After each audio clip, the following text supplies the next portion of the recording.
The hearing will come to order.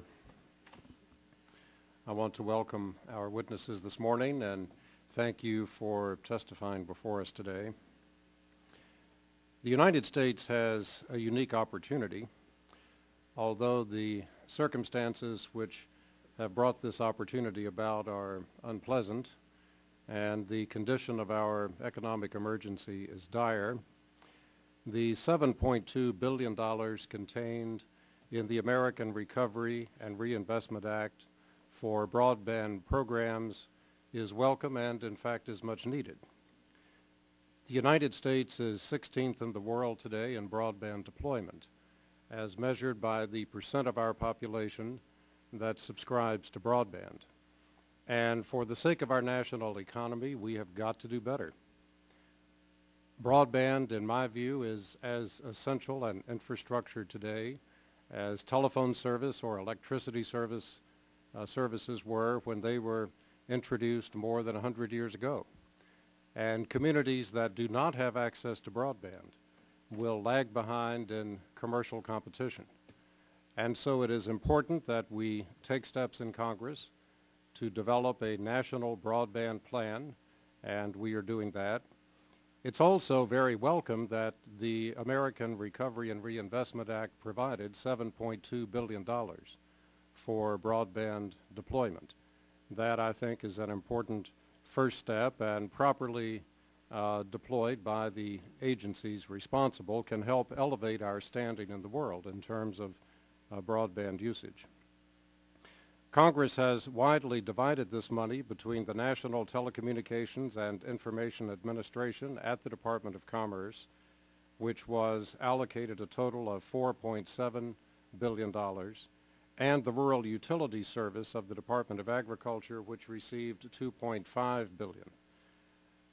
I'm very pleased that the administration is treating these two allocations as two parts of a continuous and uniform program. The agencies should work together to ensure the maximum amount of consistency in program management and development, and it's my understanding that with facilitation from the administration, that is what today they are both doing.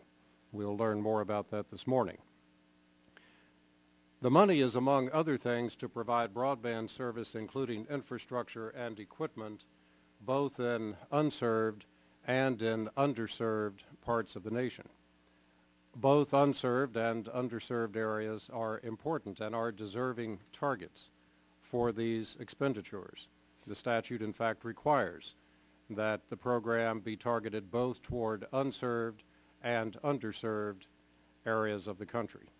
We want to ensure that everyone has access to broadband, and we also want to ensure that everyone has access to broadband at meaningful speeds and at truly affordable prices, and can benefit from competition among service providers. For the broadband programs to be truly effective, we also need a sensible definition of unserved. We would not, for example, want to exclude areas where there is a smattering of broadband service, but where the service is generally absent throughout the community. As Mr. Large will testify this morning, when agencies define unserved unreasonably and disqualify an entire community from a broadband grant program because a single home within that community has access to high-speed internet services, large numbers of people, the entire balance of that community, most of which does not have access to broadband, will suffer. Similarly, the agencies must craft a definition of underserved with great care. It is, for example, appropriate to provide support where there is currently only one broadband provider, and so a community gets the benefit of market competition by another provider or perhaps multiple additional providers entering that community and then providing that service. And we should not equate underserved only with the absence of competition. Underserved means other things as well. It can also refer to communities that have inadequate broadband speeds. A community should not be disqualified from the program because there are multiple providers offering broadband with a download speed, for example, of 256 or perhaps 512 kilobits per second. That's a slow speed and not adequate for what most people would consider to be broadband and high-speed internet access. And finally, communities where broadband is only available at unreasonably high prices should also, in my opinion, be considered to be underserved. The NTIA funds are subject to non-discrimination and interconnection requirements, and the art of applying this provision will be to develop standards that meet a number of separate tests. First, are they meaningful, and do they ensure open and non-proprietary networks? Secondly, it is important that they not be overly burdensome for the providers of the services. And third, can they be put into place quickly? And I would suggest that all three of these standards should be met. We do not want to deter applicants and therefore need definitions that will not inhibit private sector providers from applying for this program. If the program is going to work truly effectively, we want to encourage a broad range of private sector applicants everywhere across the country, and the standards that are put in place for openness and non-discrimination must be consistent with that objective. The programs should also honor the principle of technological neutrality that will ensure that we build out our broadband more efficiently. The agencies should truly consider all available technologies for broadband offering, including wireline, wireless, satellite, and point-to-point microwave, as appropriate for the terrain, for the size of the population that will be served through the project, and other location-specific factors that are relevant to the circumstance. I think it's also important to keep in mind that the stimulus program contained in the American Recovery Act is not our national broadband policy. As I suggested earlier, it's an important first step in getting broadband out to more unserved and underserved areas. But the subcommittee is going to be actively involved in looking at ways that will achieve truly universal broadband deployment. And this stimulus fund, ample as it is insufficient to achieve that larger purpose. We made a direction in the Recovery Act for the FCC to develop within 1 year a national broadband plan.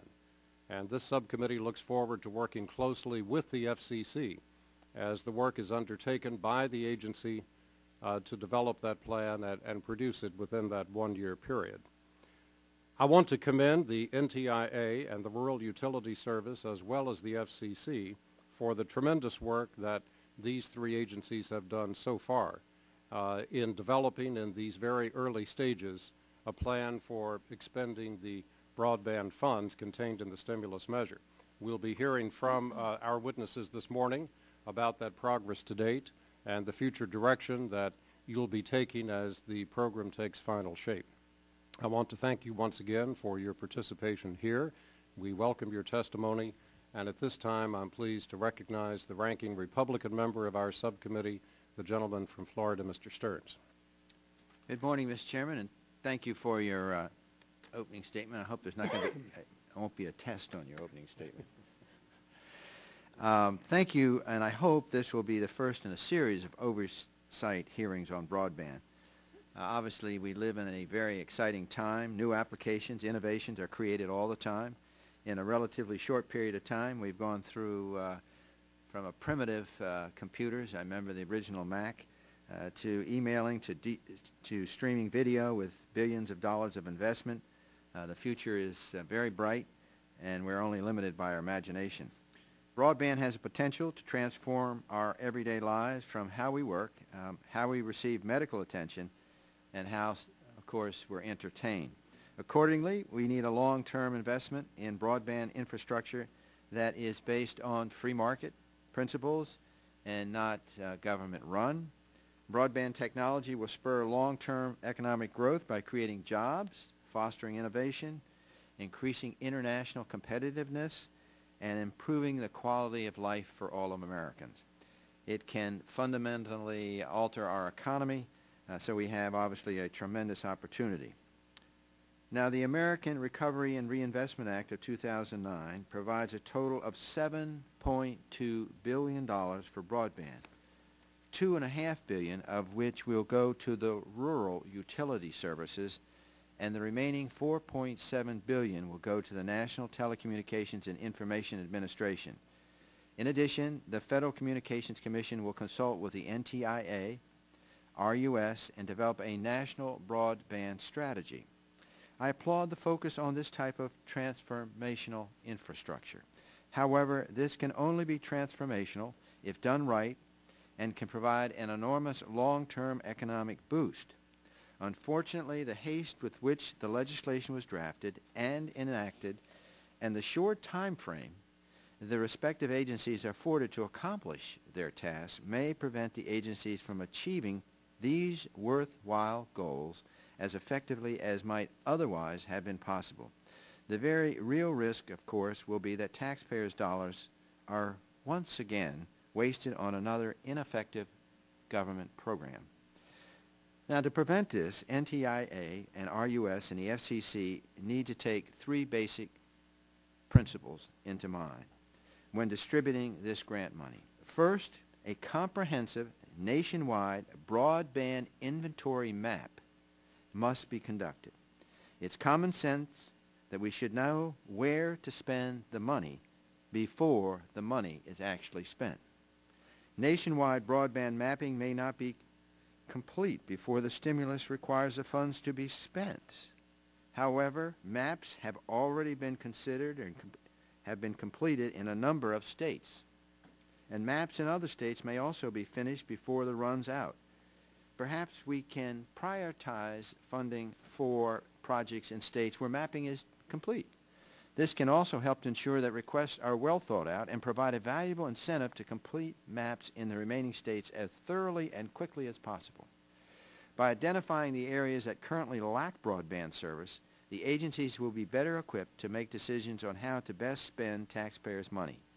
The likelihood of waste, fraud, and abuse increases if we act before having the benefit of this information. A ready, fire, aim approach could be bad. The second principle is to focus on unserved areas before underserved. We should ensure that everyone gets first before others are allowed to get seconds and thirds.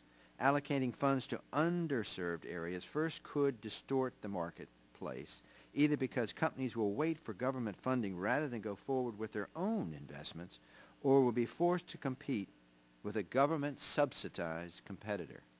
The third and final principle is that the allocation of broadband funding needs to include a strong criteria based on whether a project will be sustainable without additional government funding.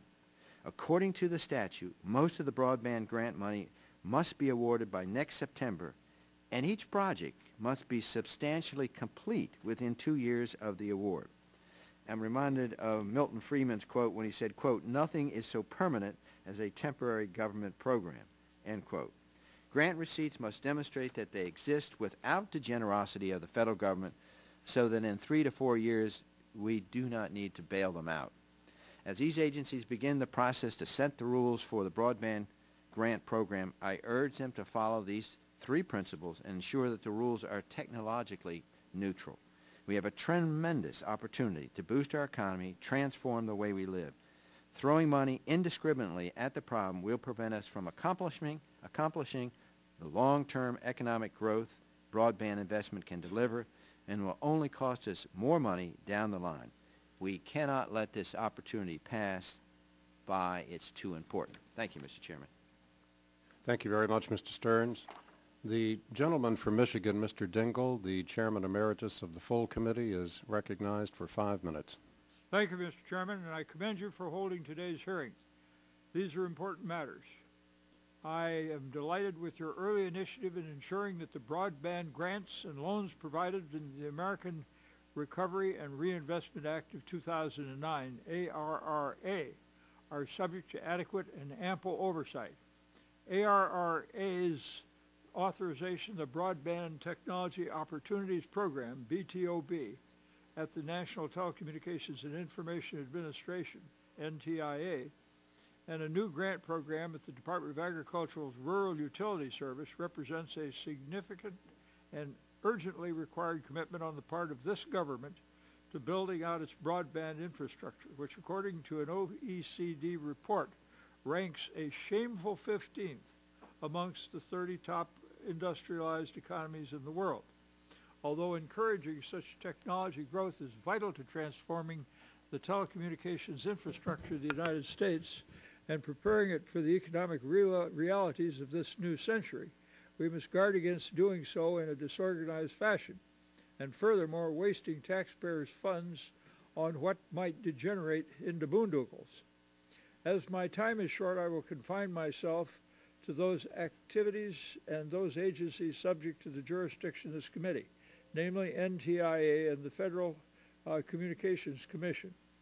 Much discretion is left to NTIA and FCC in implementing BTOP, and I hope these agencies will today provide us with detailed information concerning how they propose to prioritize grant applications, the roles of the states in the grant process, NTIA's strategy for consumer education concerning broadband literacy, and each agency's plan for combating waste, fraud, and abuse in the largest federal broadband infrastructure development grant program in the history of the United States. Similarly, I would urge both agencies, NTIA and FCC, to move expeditiously to define a number of terms left open in ARRA, in particular what constitutes an underserved area, which I believe should be based on speed of available connections rather than number of service providers in a given area. This is urgent to accomplishing an orderly development of broadband and seeing to it that ARRA, in fact, does work. Finally, on a related note, I am curious how the witnesses assembled here today believe the broadband infrastructure created as a result of BTOP and RUS programs should be maintained in the future. For example, should the Universal Service Fund also disburse funds to make certain that all Americans have affordable access to broadband communications? I have a matter of personal pleasure and privilege here. I wish to note with great pleasure that Mark Seifert is appearing before us today as NTIA's representative. Welcome back, Mr. Seifert. Mark was an invaluable and indispensable member of the Committee on Energy and Commerce staff when I was the chairman, and I can think of no person more dedicated or qualified to administer NTIA's great responsibility under ARRA. Welcome back, Mark Seifert, and I yield back the balance of my time. Thank you very much, Chairman Dingell. The gentleman from Nebraska, Mr. Terry, is recognized for 2 minutes. Thank you. Just want to start by thanking you, Mr. Chairman, for holding this hearing so that we can get a grasp of these programs that I think will be of great benefit, particularly to rural America, and making sure that they have access to broadband like most other parts of America. And I also want to thank Mr. Villano and Mr. Seifert for briefing staff members this week. Bart Stupak and I have the honor of being the co-chairs of the Telecom Task Force of the Rural Caucus. Appreciate your efforts there. What we've lacked in Congress, well, as a nation, is a real, true broadband policy. We've barely even been able to come together to define broadband, let alone a policy of getting it out to the consumers and our constituents. I think between the chairman's and mine's USF bill, reform bill, and now the $7.2 billion going to NTIA and RUS puts us in a position where we really have to develop that policy now. Not sure technically you put the money before the policy, but whatever gets us the policy, I guess that's what we're going to embrace. So now we're going to have to develop the definition of broadband, what the speed is, what's unserved and underserved. I think the chairman did a great job of outlining the multitude of questions that must be answered rather quickly by these two entities. My hope is that we see coordination between the two entities so you're working off of the same playbook. We don't have funds that compete against each other. With limited funds, I think it would be poor policy to have competing entities, government entities, funding competitors in a small rural area. So I appreciate your efforts in that case, and I want to hear how those efforts are progressing to make sure that there is a playbook from which all are running the same place. So with that, Mr. Chairman, I will yield back my time. Thank you very much, Mr. Terry. The gentlelady from the Virgin Islands, Ms. Christensen, is recognized for 2 minutes. Thank you, Mr. Chairman. And as it's this committee's responsibility to monitor the progress on the portions of the RRA over which we have oversight, I want to take this opportunity to thank Chairman Boucher and Ranking Member Stearns for holding this timely hearing.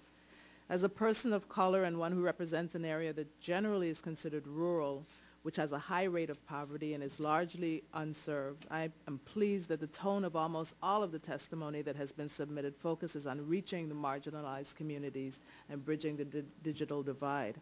I want to draw attention as we prepare to disperse these funds to some of the unique circumstances, though, of our nation's territories. 1, our small market size. 2, the more than 2 times higher cost, sometimes as high as 8 times higher cost of deployment due to a number of factors. The need for additional mitigation funds because of our propensity for hurricanes and even earthquakes. And we're pleased to see that there's such collaboration actually between the 3 agencies. It's our hope that the definitions of unserved and underserved will be helpful and forthcoming shortly, and that there will be neutrality so that all forms of transmission will be equally able to access funds either singularly or together. Thank you, Mr. Chairman. I return the balance of my time. Thank you very much, Ms. Christensen. The gentleman from Oregon, Mr. Walden, is recognized for 2 minutes. Thank you very much, Mr. Chairman. I appreciate it, and I will say in advance I have a conflicting set of scheduling issues today, so I'll have to leave a little before 10:30.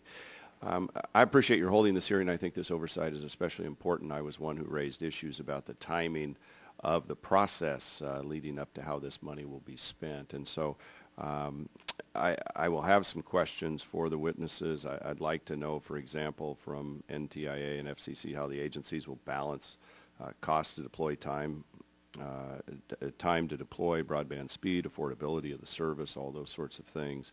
I think it's important to get some adequate level of broadband to underserved and unserved markets, and say the 1 to 3 megabit rate, as opposed to waiting a long time to get the gold-plated service out there, perhaps. Reasonable access to broadband at reasonable speeds, I think, is really important. I represent a district that's 70,000 square miles and probably represents some of the most unserved areas, and so, of course, part of my passion is how do we get broadband out to those unserved areas of priority. I think our ranking member addressed that as well, as opposed to bringing the 3rd, 4th, 5th, 6th service into a market that already has it. And so these definitions really do matter. And I wonder if you'd agree that all compliance requirements associated with the use of funding need to be known by the applicants prior to the funding being awarded. We're having quite the mess of it around here, and after the TARP vote and after the stimulus vote, a few other things, trying to figure out what we expected out of companies that took the money and what we didn't, and now we're in this whole retroactive effort, which is sort of disgusting. And so I look forward to reading your testimony and hearing from you on these matters.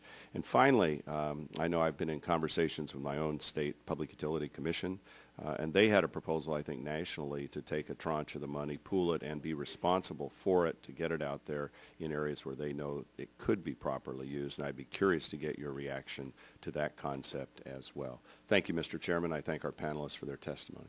Thank you very much, Mr. Walden. The gentlelady from California, Ms. Matsui, is recognized for 2 minutes. Thank you, Mr. Chairman. Thank you very much for calling today's hearing.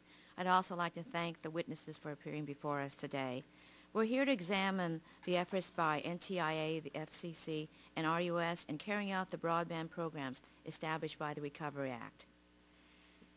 As our economy continues to face unprecedented challenges, it's clear that we must invest in new, sound national projects to get people back to work immediately. The economic recovery package that Congress passed in February includes a number of strategic investments that will create new jobs and expand our economy. In particular, the package included a $7.2 billion investment in our nation's broadband system that will be administered by NTIA and RUS for new grant, loan, and loan guarantee programs. This investment will improve access to broadband in unserved and underserved areas and to increase the adoption of broadband by public safety agencies, schools, libraries, and medical providers. It's no secret that our country has progressively fallen behind much of the industrial world in broadband access. For the nation that invented the Internet, this is simply unacceptable. I'm pleased that the administration recognizes the importance of investing in the next generation broadband technology and infrastructure as a critical element of economic development and growth for the United States. It will also lead to new, well-paying jobs. Leading economists estimate that investment in broadband infrastructure will create thousands of good jobs throughout this country. Moreover, a recent Department of Commerce study revealed that communities with broadband added 1 percentage point to the employment growth rate in that particular area. Broadband expansion is a strategic investment that will benefit the education of our children, the delivery of health care, and will provide the impetus for future growth of our great country. I thank you, Mr. Chairman, for holding this important hearing today, and I yield back the balance of my time. Thank you very much, Ms. Matsui. The gentlelady from Tennessee, Ms. Blackburn, is recognized for 2 minutes. Thank you, Mr. Chairman. Welcome to our witnesses. We are glad that you are here because we know we're going to have to work together to make certain that broadband is expanded in this country. We had some legislative timelines and goalposts in the language that was passed. We know that the stimulus was a very confusing bill. It's confusing for our constituents, but reviewing those timelines, this is kind of what we know. And then I think where I'm going to want to proceed with some of my questioning. The NTIA must complete a national broadband map by 2011. And we know that the Broadband Data Improvement Act enacted last year has a separate mandate for NTIA to compile this within 2 years. So we've got a little bit of conflict there. We know the FCC must unveil a national broadband plan by February 10th. So we're all on different timelines. And then we have the NTIA and the RUS that must finalize and distribute the lion's share of the grants by September 30th, 2010. Key terms will determine who is eligible to receive grant funds and where those funds can be used, including broadband and unserved and underserved areas, and so we'll want to talk about that a little bit. And finally, NTIA and RUS expect to release the first round of funding availability notices before the end of the summer. I'm curious about what this is going to mean for grant applicants who consider a grant proposal to the federal agencies being tasked with administering all of these programs, because they know it's going to be a lot of work, and I think they're trying to figure out if the work is going to be worth it. And a lot of the work is going to take place, you all are going to do a lot of the work. It's going to take place outside of our direct control. And sometimes I know that makes those of us in Congress a little bit nervous. And it does me. And I couldn't help but think of that as I read Mr. Large's testimony about what had transpired in Patrick County, Virginia. I have counties that are similar to that, and I'm going to be interested in hearing from you. Thank you for the time, Mr. Chairman. Yield back. Thank you very much, Ms. Blackburn. The gentlelady from California, Ms. Eshoo, is recognized for 2 minutes.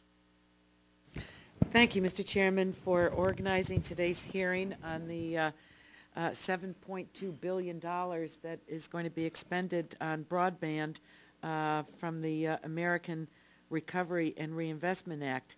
That act was really aptly named because this is an investment, and it's going to help us recover from the position, the standing that we have in the world relative to broadband, which, depending on whose survey you look at, we're either 14th, 15th, 16th, or 17th in the world, with Latvia, Slovenia, and a whole host of of countries that are ahead of us. That's not a good record. It's less than a 20th century record, much less a 21st century record. There are some of us that were contacting the House leadership before the November elections in anticipation of what the outcome would be, that broadband be addressed in the stimulus package. So I'm very pleased that these monies were approved. Now, how are they going to be spent? How efficient? How effective? What's the reach? And where it will take us? I think it's a very important first step. I, for one, do not consider this the prescription that is going to catapult the United States of America into position number one. But it is an important first step. So I welcome it. I think restoring our competitive edge in this area is a must. It's an imperative. It's an urgent priority for our country because the reach is so far with broadband. But how we do this is really going to be important. And so the witnesses today are, I think, are going to teach us something or try to instruct us. There's an example in California, the California Emerging Technology Fund, and it was established to accelerate adoption of broadband in unserved and underserved areas. And I want to extend a special welcome to Commissioner Chong, who is so highly respected in California, known nationally as an expert in telecommunications policy, and the architect of the broadband map of California, which she completed in 6 months.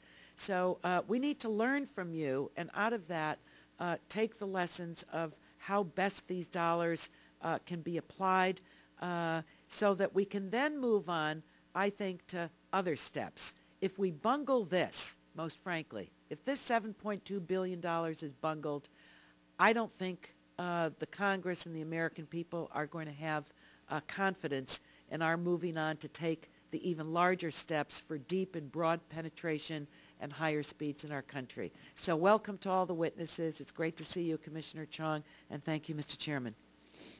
Thank you very much, Ms. Eshoo. The gentleman from California, Mr. Radanovich, is recognized for 2 minutes. Thanks, Mr. Boucher. Mr. Chairman, I'll pass on my opening statement for questions. Thank you very much, Mr. Radanovich. There will be 2 minutes added to your time for witness questioning. The gentleman from Illinois, Mr. Rush, the chairman of the Consumer Protection Subcommittee, is recognized for 2 minutes.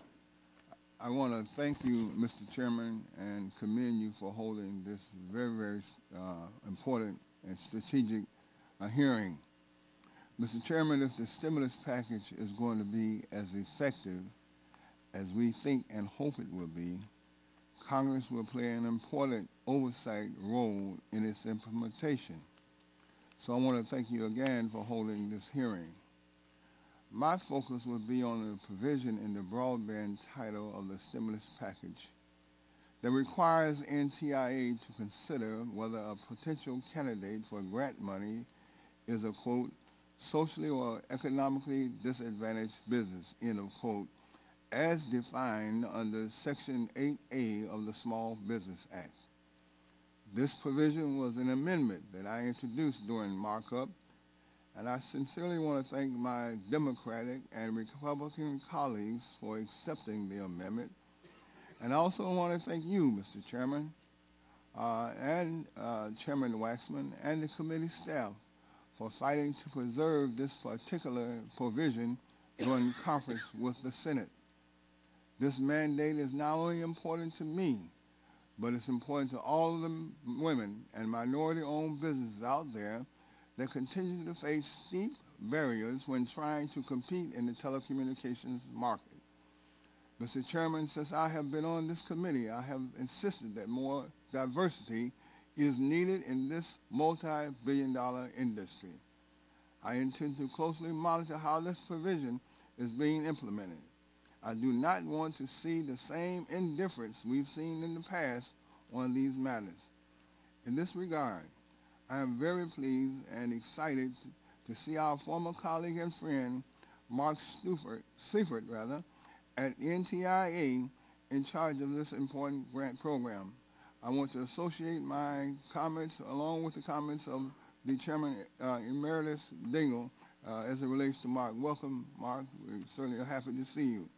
Under Mark's leadership, I am confident that these grants can play a significant role in helping small women and minority-owned businesses create jobs and deliver advanced telecommunications services to the American public.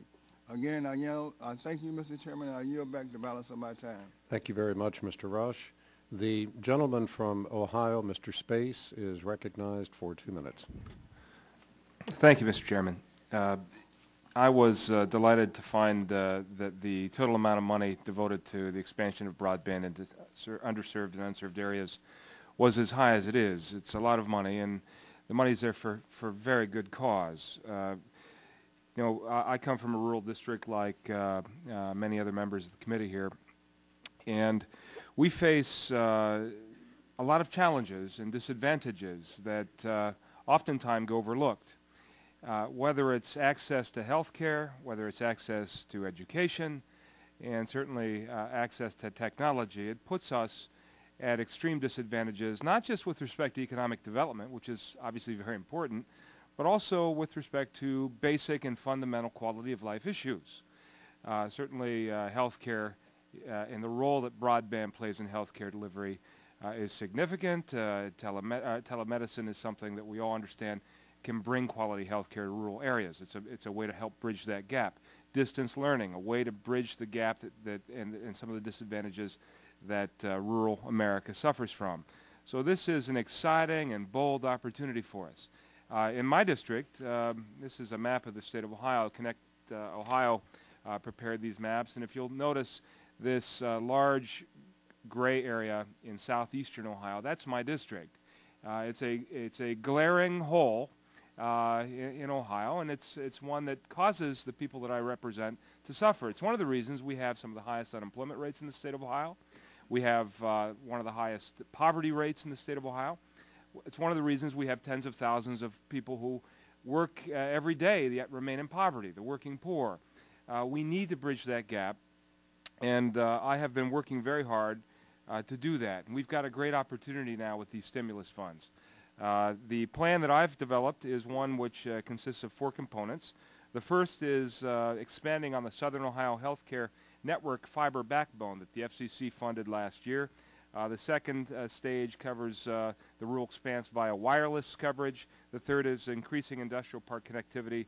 And the fourth, expanding telemedicine. The limitations on my time prohibit me from expanding upon that, but suffice it to say that we have received the backing and the cooperation of the governor, the numerous local development districts in the region, county commissioners. This plan covers 5 congressional districts, and it is absolutely vital to bring these people that we represent up to a relatively level playing field. I also look forward to working with Mr. Seifert, and while we've not met, I'm well aware of your qualifications and would echo what Chairman Rush and Chairman Dingell have already iterated about your qualifications. And I thank you, Mr. Chairman, and apologize for extending my time. Thank you very much, Mr. Space. The gentleman from Michigan, Mr. Stupak, Chairman of the Oversight Subcommittee, is recognized for 2 minutes. Thank you, Chairman Boucher, for holding this hearing. I'd like to start off by expressing my thanks to the RUS and NTIA staff, especially our witnesses David Bolano and Mark Seifert, who came to Capitol Hill this past Monday to speak at the first Rural Caucus staff briefing. I'd also like to thank Chairman Waxman's staff for accommodating the Rural Caucus by providing this hearing room, and thank Congressman Terry for co-chairing the Rural Telecommunications Task Force with me and for his help in putting together this briefing. As co-chairs of the Rural Telecommunications Task Force, we felt it was important to have the administration provide rural members with an early opportunity to hear the latest developments in the broadband stimulus program. Nearly 100 congressional staff members turned out for the briefing, demonstrating a high level of eagerness and anticipation from rural America. That's because broadband access gives our businesses the ability to compete in a global economy, gives our students an education for tomorrow's workforce, and it gives our healthcare facilities the ability to provide better health care through telehealth. Broadband access is as fundamentally important to quality of life in today's world as electricity was in the 1930s. It's a utility for my constituents, not a luxury. So it is my hope that with more than $7 billion in funds we have provided to the Departments of Commerce and Agriculture, that we can take a significant step forward in reaching universal access. I fully believe that we should implement this program effectively. It will lay a foundation for our country's economic recovery as well as its future prosperity. I look forward to discussing with our witnesses how we can work together to effectively deploy broadband throughout our nation. Mr. Chairman, thank you for holding today's hearing. I was down at the cable show, and as I know many of our other colleagues were, and they've already spent the money a couple times over in the Economic Recovery and Reinvestment Act, but that will be our decision to see how it's implemented, and I hope we do it effectively. And cable show is quite interesting, and they give us their view of it, but we have to be efficient and make sure that the money is used efficiently and conveniently for all Americans, especially those of us in rural areas. Thank you, Mr. Chairman. Thank you very much, Mr. Stupak. The gentleman from Massachusetts, Mr. Markey, former chairman of this subcommittee, is recognized for 2 minutes. Thank you, Mr. Chairman, so much, and thank you for having this hearing. And welcome back to Mark Seifert. We welcome you to the place where you served so well and so long. And actually, I think you're in the right place right now. You can now implement a lot of the things that we were doing on this committee over the last 2 or 3 years. And there is no one better qualified than you. And Commissioner Chong and all the rest of our distinguished panelists, thank you for being here as well. You know, one of the things that unfortunately was lost over the last 8 years was that broadband deployment and speed, access and pricing is really a proxy for an economy of a country. And we dropped from number 2 to number 15 in the world during that 8-year period. Unfortunately, that has a correlation with the path that our economy has taken. And so this stimulus bill was a way for us to look at a plan that we could put together to ensure that the unserved and the underserved, rural and urban, were dealt with in a way that gave them access to this essential tool in the economic growth of our country, so that their skill sets could be used in the best possible way. And that's why, you know, the $350 million, which is in this bill, to do a map of America. What is the broadband map of our country? What is our problem? Who has it? Who doesn't? What's the speed? How much does it cost? Where is it? That $350 million is essential to kind of just diagramming the program, the problem that we have. And when we complete that map and this money is spent, I think we'll have gone a long way towards solving the problem. And I think, Mr. Chairman, making this a top priority is really, you know, just part of your vision for this subcommittee. And I think that the implementation of this bill, its oversight, will largely determine long-term American competitiveness. And I thank you for holding the hearing. Thank you very much, Mr. Markey. The gentleman from Washington State, Mr. Inslee, is recognized. I'll waive, Mr. Chair. Thank you. Mr. Inslee waives his opening statement. And the gentleman from New York, Mr. Weiner, is recognized for 2 minutes. And Mr. Weiner also waives his opening statement. We now turn to our panel of witnesses, and I again want to welcome each of them to our subcommittee this morning and commend you at the outset on the outstanding work you're doing at the agency level in order to implement the Recovery Act. Mr. David Villano is the Assistant Administrator of the Telecommunications Program and Rural Development for the Department of Agriculture. Mr. Mark Seifert, who has been acknowledged in his presence here by many members of this subcommittee, and I want to add my thanks to Mr. Seifert for his outstanding service when he was here in the Congress and congratulate him upon his new position. I agree with Mr. Markey. He's very well situated in this new role. He is the Senior Policy Advisor for the National Telecommunications and Information Administration. He was previous staff for this subcommittee as a detailee from the FCC. Mr. Scott Deutschman is Acting Senior Legal Advisor at the Federal Communications Commission. The Honorable Rochelle Chong is a Commissioner of the California Public Utilities Commission. Ms. Nicole Turner-Lee is Senior Vice President of External Affairs at One Economy. Mr. Brian Mefford is Chairman and CEO of Connected Nation. And I want to welcome my constituent and close personal friend, Mr. Jonathan Large, who is a member of the Patrick County Board of Supervisors in southwestern Virginia, representing the Dan River District, and has a truly compelling story this morning about how current restrictions within the existing grant programs have disqualified a community from receiving broadband where the vast majority of residents in that community do not have access to that service.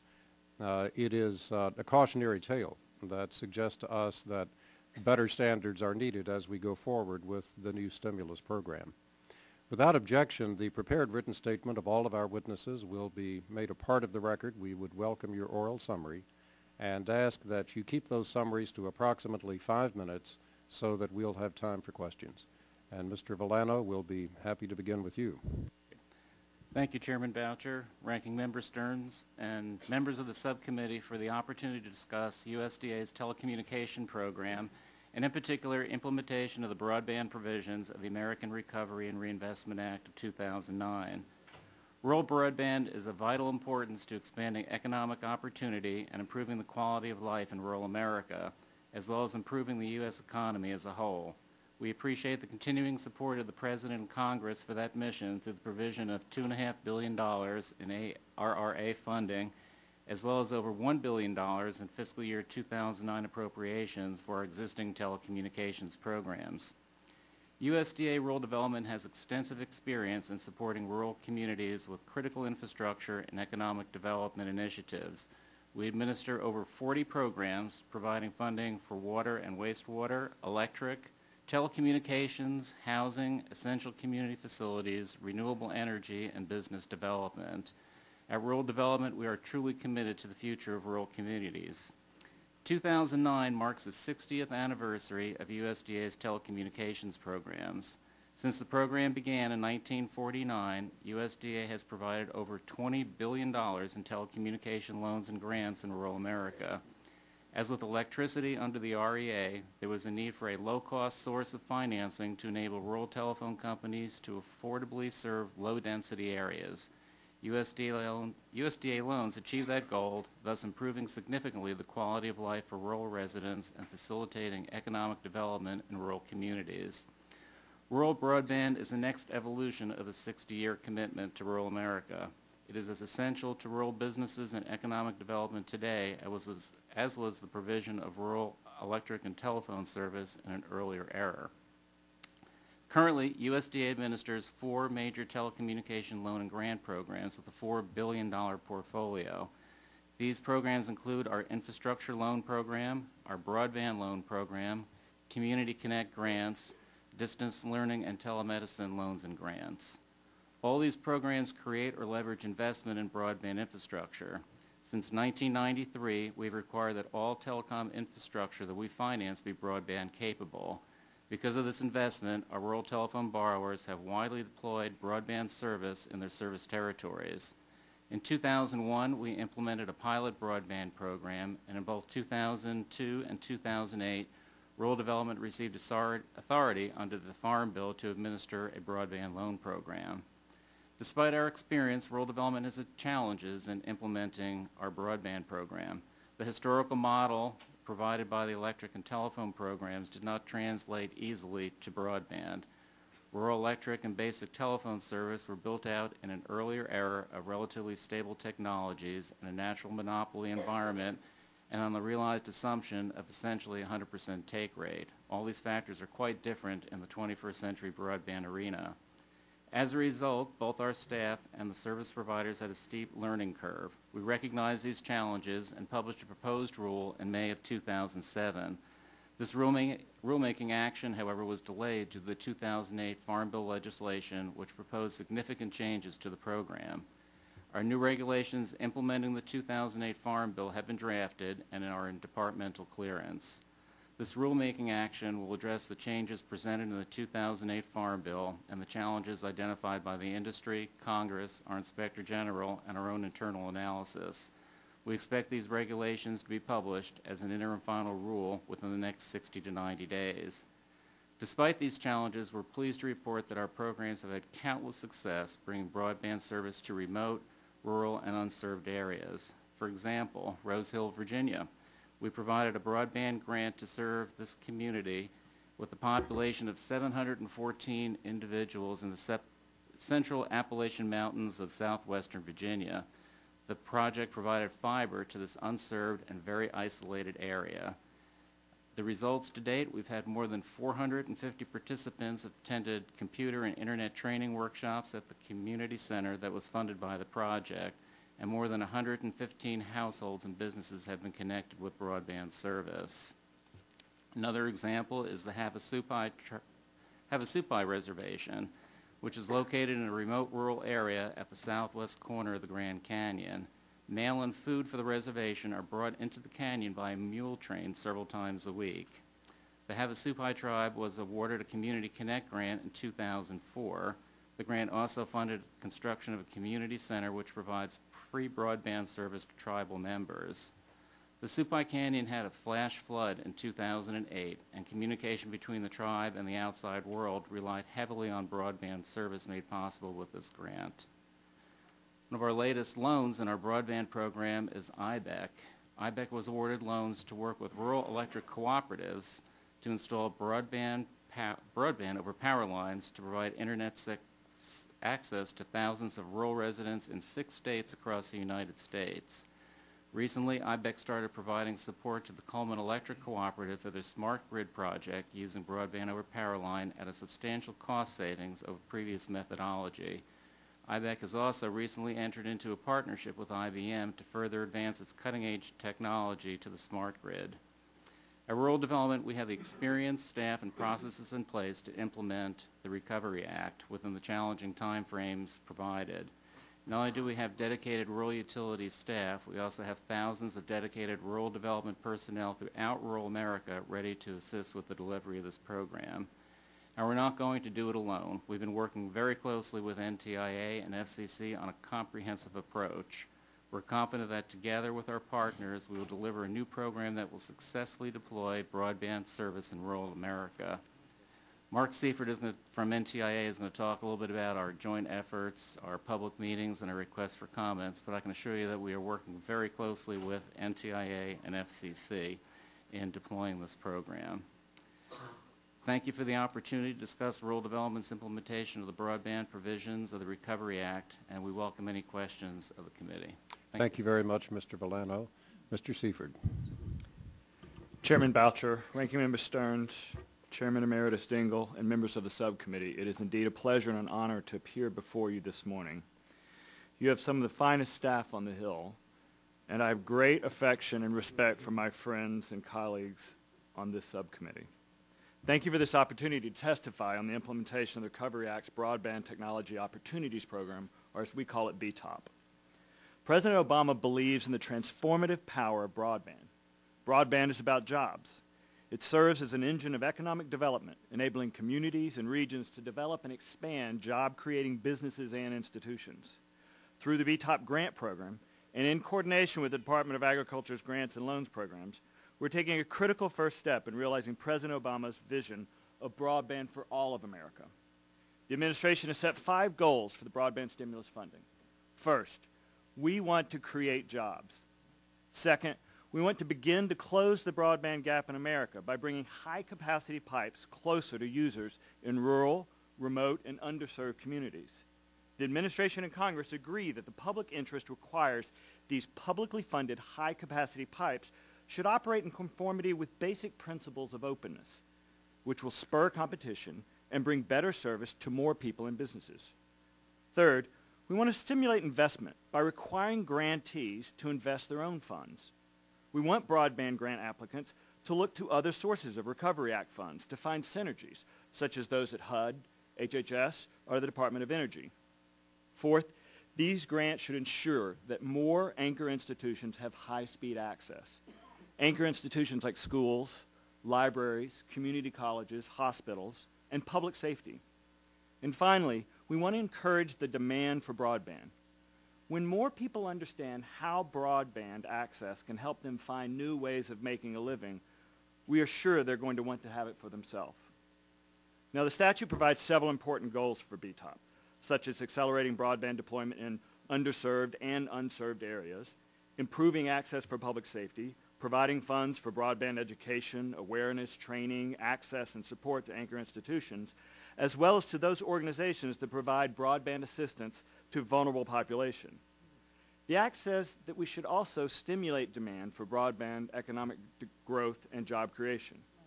And as directed by the Act, we are consulting with the states. We are also consulting with the FCC about a variety of issues, including the very important project, which many of you have mentioned in your statements, our National Broadband Mapping Program. We're working closely with our colleagues at RUS to make these programs as seamless as possible for applicants. We believe accountability is extremely important. One of our first actions was to transfer the $10 million to the IG and his staff. We want to ensure that the program design incorporates appropriate safeguards to protect taxpayers' investment, including measurements of success for both individual applicants and for the program overall. Because these grants will not resolve all of the issues of broadband deployment, we envision these grants as a test bed or a proof of concept for sustainable, viable, and scalable projects. We are encouraging partnerships between small businesses, municipalities, and others that may demonstrate non-traditional but effective ways of getting broadband into communities. When the economy recovers, and it will, these proof of concept projects should show future investors the way forward. Now, public input is critical to the success of this program. We've asked the public how they believe we should invest their money in this program. We also want to give the public maximum visibility into the results. To that end, we've held 6 public meetings and 2 in the field at Las Vegas and Flagstaff. These meetings were webcast, and those that could not attend in person or via the internet could join us on a teleconference. We have an active public comment cycle, which closes April 13th. As part of our efforts toward greater transparency, detailed information about both the applications and the awards will be posted on our website. NTI is currently staffing up to address its responsibilities. We are adding to our core team of experts who have significant grant-making experience, and we're standing up the technical systems to handle a large volume of applications. We anticipate publishing our final rule, known as a Notice of Funds Availability, or NOFA, in the next few months. The NOFA will describe the application process, the evaluation criteria, and grantees' reporting and responsibilities. We are contemplating 3 waves of funding spread out over the next 18 months. We believe this approach will afford the greatest number of applicants an opportunity to participate. Now, we face many challenges in the upcoming months. By far our greatest challenge, however, will be the selection of those projects that would be funded. Our task is to design a program that is transparent, fulfills the statute's goals, and that results in grant projects that wisely invest the people's money to create jobs and offer models of future investment to accelerate the deployment of broadband. We are committed to ensuring that BTOP funds are awarded and distributed in a prompt, fair, and efficient manner. We look forward to getting stimulus funds into the hands of those who can use it to create new jobs and promote broadband deployment in unserved and underserved areas. Thank you, and I look forward to your questions. Thank you very much, Mr. Seifert. Mr. Deutschman. Thank you. Good morning, Chairman Boucher, Ranking Member Stearns, and members of the subcommittee. I'm pleased to be here to discuss the Commission's role in the broadband programs established in the American Recovery and Reinvestment Act of 2009. I first want to commend the subcommittee, Congress, and the President for recognizing the importance of broadband to our nation at this critical time. As the country seeks to maintain, restore, and develop its infrastructure, it is imperative that we look towards building out broadband, which is the infrastructure we need to succeed in the digital age. As FCC Acting Chairman Copps likes to say, broadband is the great infrastructure challenge of our time, and the Commission is pleased to be starting down the road toward meeting this challenge. I also want to thank you for recognizing the substantial expertise of the Commission and its staff when it directed the Commission to play a consultative role in the development of the Recovery Act's grant and loan programs. And while that is a large part of the discussion already this morning, many of us at the Commission believe that Congress charged us perhaps with the most important responsibility since implementing the 1996 Telecom Act, the development of a comprehensive national broadband plan to make sure that all Americans have the benefits of affordable, high-speed broadband. At this juncture, Acting Chairman Copps would almost certainly point out, and I feel compelled to do the same, that all means everyone, whether you are rich or poor, live in a rural or urban area, underserved, unserved, or on tribal lands, have a disability, are a small business, or a senior citizen, or a high school student. Ubiquitous, affordable high-speed broadband has the power to help restore our economic well-being and open the doors of opportunity for all Americans. With broadband's potential benefits for jobs, education, public safety, the environment, health care, and so much more, there could not be a better time to begin developing and implementing a national broadband plan. The Commission is moving forward simultaneously on several broadband-related fronts. Pursuant to the Recovery Act, we are lending our expertise to our colleagues at the NTIA and RUS as they implement the grant and loan programs. The Commission is currently seeking comment on the definitions that we have been asked to consult on. In addition, as required by the Farm Bill of 2008, and in coordination with the Secretary of Agriculture, Acting Chairman Copps will be preparing a report for Congress by May 22nd on a rural broadband strategy. The Commission has sought comment on these rural broadband issues as well.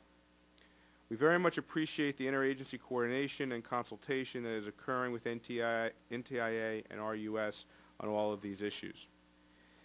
As we continue to refine our views, the Commission staff will be hearing from a broad array of stakeholders, including public interest, private sector, governmental, and consumer groups, to ensure that we receive the benefit of a wide range of perspectives. The information the Commission gleans from these efforts will undoubtedly help inform the Commission as it develops the vital national broadband plan. And this gets arguably to the most important piece of the puzzle for us. At its next open meeting on April 8th, the Commission plans to kick off its efforts to develop a national broadband plan. The Acting Chairman has circulated a notice of inquiry to his colleagues that is intended to be broad in scope. This is, of course, only the beginning of the process. The Commission, among other things, plans to receive input from traditional and non-traditional stakeholders, complete consumer surveys and international comparisons as required by statute, and work with federal, state, and local agencies in gathering the best ideas. By next February, the Commission will complete the task that Congress entrusted us with, to provide Congress and the American people with a national broadband strategy, a plan of action for meeting the broadband infrastructure challenge facing the nation. Thank you for the opportunity to testify today. I would be happy to answer any questions you may have. Thank you, Mr. Deutschman. Ms. Chong. Good morning. I would like to thank Chairman Boucher, Congressman Stearns, and the members of the subcommittee for inviting me back to Washington, D.C. I was a former FCC commissioner in the mid-90s, and it's always a tremendous personal pleasure to be back to my old stomping grounds. California is certainly grateful for the opportunity presented under ARRA to continue our improvement of our broadband infrastructure in California. In California, we know that broadband is as important as the roads and the bridges in terms of our businesses and our people. We began with leadership from Governor Arnold Schwarzenegger. He established a broadband task force in 2006. And the first thing we did was we took the initiative of doing our broadband mapping project. And if we had not done our broadband mapping project, I do not think we would have spent our broadband money as wisely as if we had not. We also initiated 2 programs after the mapping project, and these programs were done by my agency, the California Public Utilities Commission.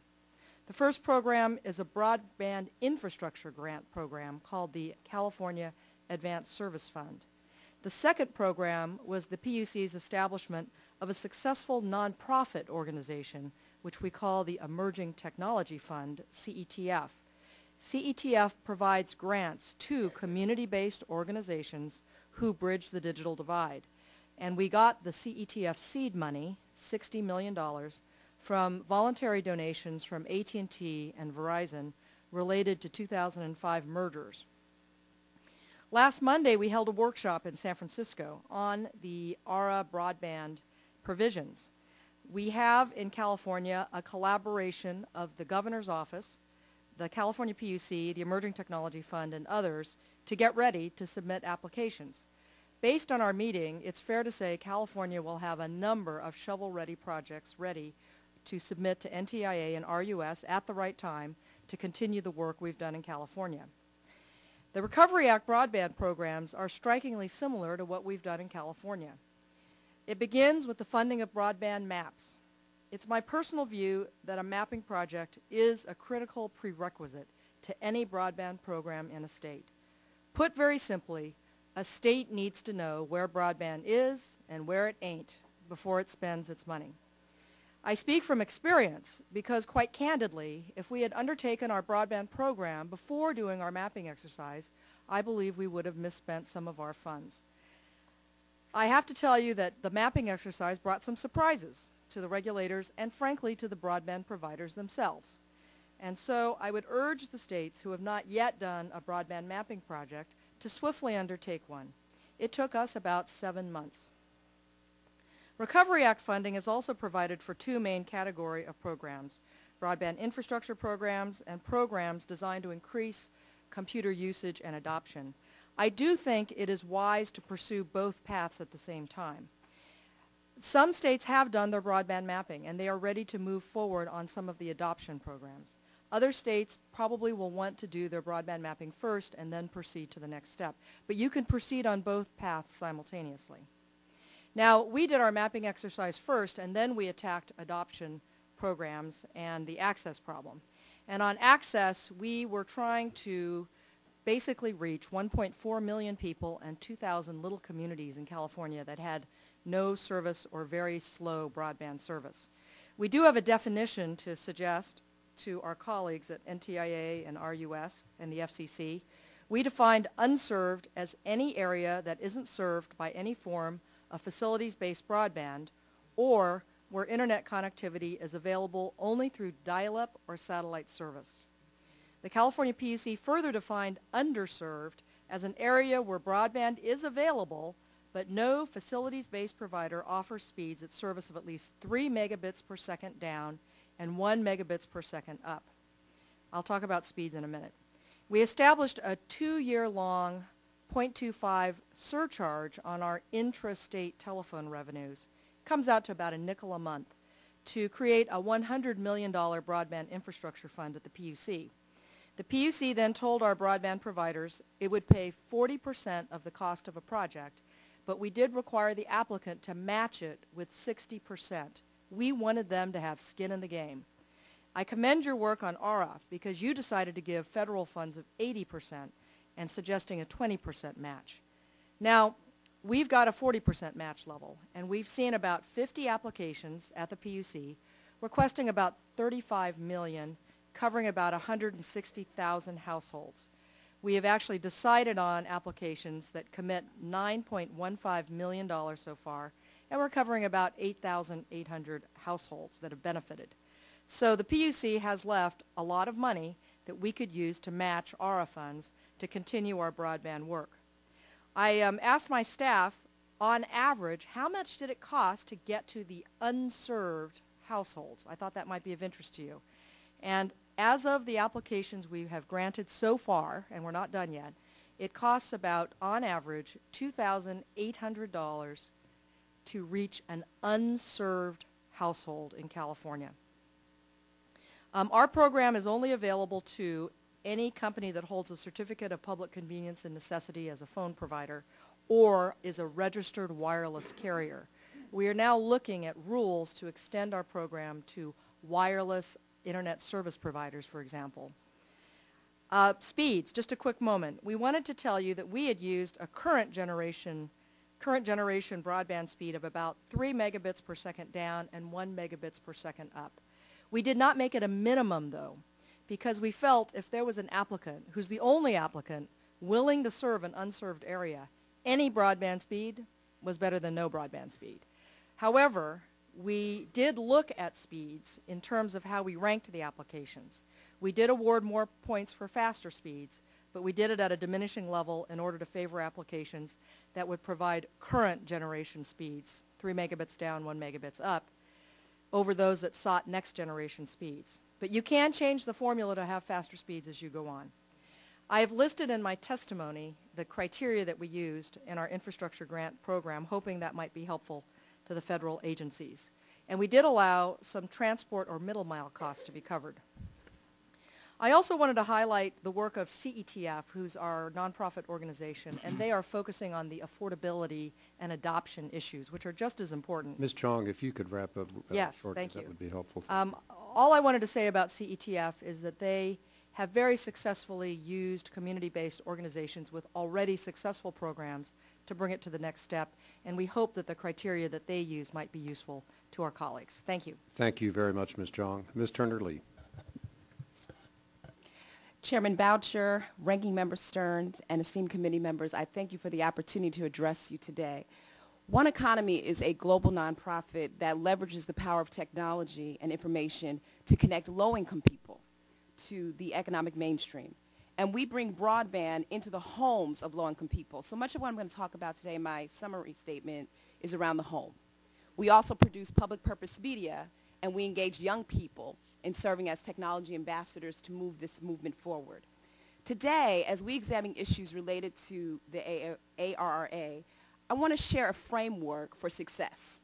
As we talk about it, my esteemed witnesses here alongside of me talk about mapping it and building it, we also have to think about using it and the relevance behind the use, particularly for low-income people. Many examples of our work are provided in our written testimony, but I do want to highlight the Chair's commitment to a national policy, which I think is the whole of all the parts. When we look at data on broadband, we see both good and bad news, which reflects the incongruencies that we see today in society around broadband access. Most Americans by far have access, but a recent report released by Pew suggests that they don't understand the relevancy or the usefulness of the broadband. So again, we can build it, but does that mean that people will come? When we look at the affordability of broadband access, we've got to see that as a significant inequality that exists as a barrier to adoption.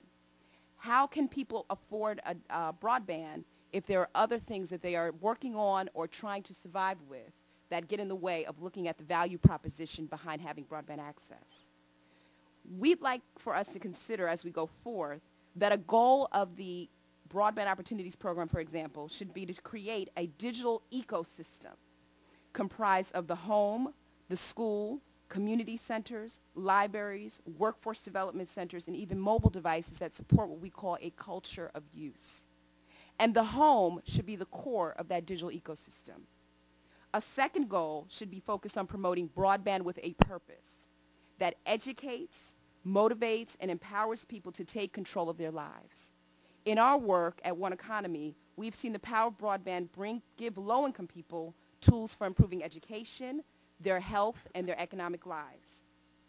When it's all said and done, the priority of what we have right now with the Broadband Stimulus Program should be to put low-income people first in line. Whether they are unserved or in underserved neighborhoods, being first in line is critical to this first tranche of serving a pilot to show how effective we can be in this area. What better way, and I want to echo the home, to improve the quality of lives through the provision of broadband into the home, which will broaden the aspiration of people who are currently sitting back right now, not participating in this economy. That action alone can take us on a chart towards leveling the playing field. In our work a few years ago, we actually went to housing finance agencies and repurposed the low-income housing tax credit, for example, to provide broadband access into affordable housing.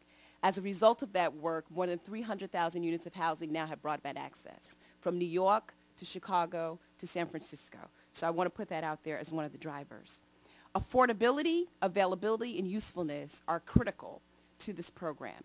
And I'd like to just leave us with 6 key drivers that we've learned from our work that should be included in the framing of how this money is allocated. They should include adoption, public-private partnerships, intentionality, affordability, sustainability, and innovation. Adoption can be promoted in a variety of ways in local communities. Public awareness about the benefits of digital access, online public purpose media that puts vital information directly into the hands of citizens, digital literacy that creates or enhances aptitude are all valuable in adoption. For low-income people who are often caught in the web of government programs and services, simple and direct online access to programs can mean a difference between missing a day of work or standing in line at a municipal building. Second, stimulus investments can be multiplied through public-private partnerships. Partnerships that create synergy between government programs and private sector interests help expand access for the public good. The example that I shared about the repurposing of the housing tax credit is one way to look at that synergy that could exist. Third, the need to be intentional about how broadband stimulus funds are used to serve low-income or disenfranchised groups is crucial to the deployment of services and expansion of use. Stimulus funding can be used to move the meter and support aging in place programs, educational programs, healthcare and workforce development programs that support the emerging needs of vulnerable populations, whether unserved or underserved in location. And the allocation of stimulus funding, if we don't do this right, we're going to fail, at least this first time around. And affordability, of course, is a fourth driver. When we look at the free or low-cost provisioning of services in communities that need it most, we should not reduce the quality of content or speed available to those communities. And we should consider innovative pricing models that help people maintain use and not just become sporadic or one-time users of the internet. Sustaining engagement is equally important, and I think under the current administration, coupling this with service may also be a critical aspect. We have a program that engages young people who I think by many of us in this room are far more active around technology, where service becomes critical to their use and sustaining engagement. And finally, innovation, and my final point. Unproven experiments should not be our goal here, and technology bias should not hinder solutions. Innovative programs that are scalable, replicable, and outcome-driven should be supported, especially when they leverage private and public partnerships. Thank you. Thank you very much, Ms. Turner-Lee. We now have a series of 5 recorded votes pending on the floor of the House of Representatives, and it will probably take somewhere on the order of 45 minutes for that to be completed. So we're going to recess now, and when we return, we'll hear from Mr. Mefford and Mr. Large, and then have an opportunity to question all the witnesses. Subcommittee stands in recess until the conclusion of the final recorded vote. Mr. Mefford, you're recognized for 5 minutes to make an opening statement.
Mr. Mefford, can I interrupt you for a moment? I understand your microphone is not on and we're not picking it up. Is it on there?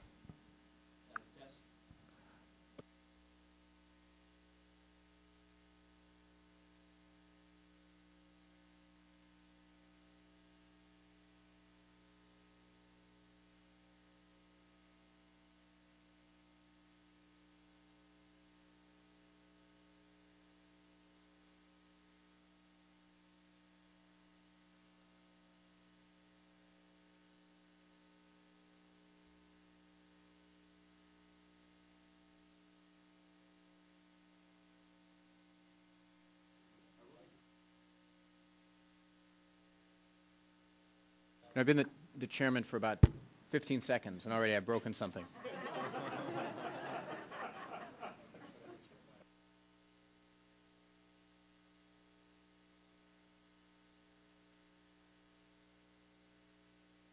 What do we do in the telecom subcommittee when the tel and the com stop working?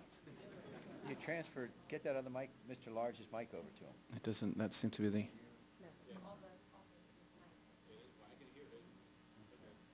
Commissioner Chong, why don't you try, is yours working there?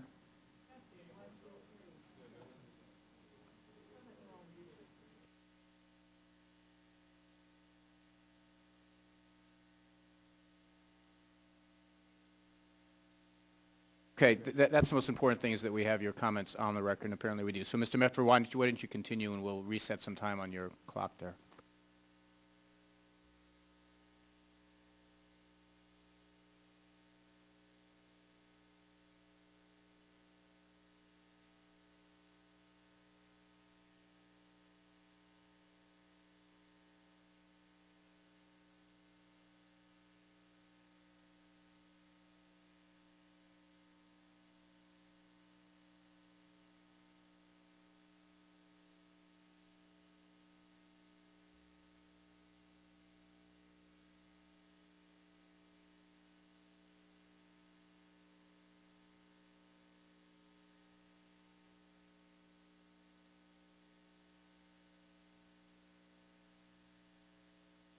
Let's just, whoa, mic's on now. On the first point of broadband mapping, I want to offer our view, Connected Nations' view, that effective mapping must take place as Congress determined through a collaborative public-private partnership approach. The Broadband Act clearly established a straightforward policy for broadband mapping. The law calls for mapping at a household and business level, and it clearly states that the public and private sectors should work together to achieve all components of the program. Today, at least 9 states are already using this collaborative approach for household-level broadband mapping, and these states have achieved or will soon achieve a broadband map that identifies areas unserved and underserved down to the street and individual household. Those states now have an effective tool for targeting projects through the stimulus. And additionally, once those projects are funded and deployed, the broadband maps, which are updated continuously, will show exactly where and how broadband stimulus grants are being used to fill the broadband gaps. This household-level mapping of provider service availability data is the only way to truly understand where the broadband gaps exist, particularly in rural areas. If broadband mapping is done at any higher level using any other source of data, the result will be a severe overestimation of broadband deployment across the United States, creating, Mr. Chairman, an impractical way to effectively track and measure the effectiveness of those investments. It's imperative, and we would encourage the NTIA to implement broadband mapping in the manner that Congress has set forth through the Broadband Act of 08. It's this local, on-the-ground approach that produces maps and broadband availability and speeds which are accurate, detailed, publicly accessible, and verifiable, continuously updated, and most importantly, they are useful for filling the broadband gaps. The second point I'd like to make today, after spending my first half of my time espousing the importance of broadband mapping, I want to remind us all that the $350 million that's provided in the Broadband Stimulus Act for implementing the Broadband Data Improvement Act is not just about mapping. Indeed, mapping is just one piece of the larger grant program within the Broadband Act. And the bulk of that grant program enables grassroots awareness and adoption programs that will ensure that once the infrastructure funding is invested, Americans in most need of broadband will directly benefit from it. What we know is that broadband is available to roughly 90% of Americans, yet only about 57% of Americans subscribe to broadband. In areas where the recession has hit the hardest, broadband adoption is much lower, and even in areas where broadband is already universally available. This doesn't diminish the need for deploying broadband to areas that remain unserved or underserved. Broadband deployment in those areas is a critical piece of the broadband stimulus. However, the ultimate measure of success and accountability for the $7.2 billion of funding in the broadband stimulus will come down to whether or not people use broadband once it's made available. Connected Nations work in more than 400 communities, as well as a vast body of research, reinforces the need for broadband infrastructure funding and further reinforces the need for affordable broadband offerings. However, this experience and research indicate that the top barrier to broadband adoption is not price or availability, but rather a lack of demand for broadband services. In fact, Mr. Chairman, more than half of those who have not adopted broadband say that it's not relevant to them. They're not interested, or they simply don't see the point of having a broadband connected computer at home. The results are similar in both urban and rural areas. Basically, there is a dire need for broadband awareness, education, and training.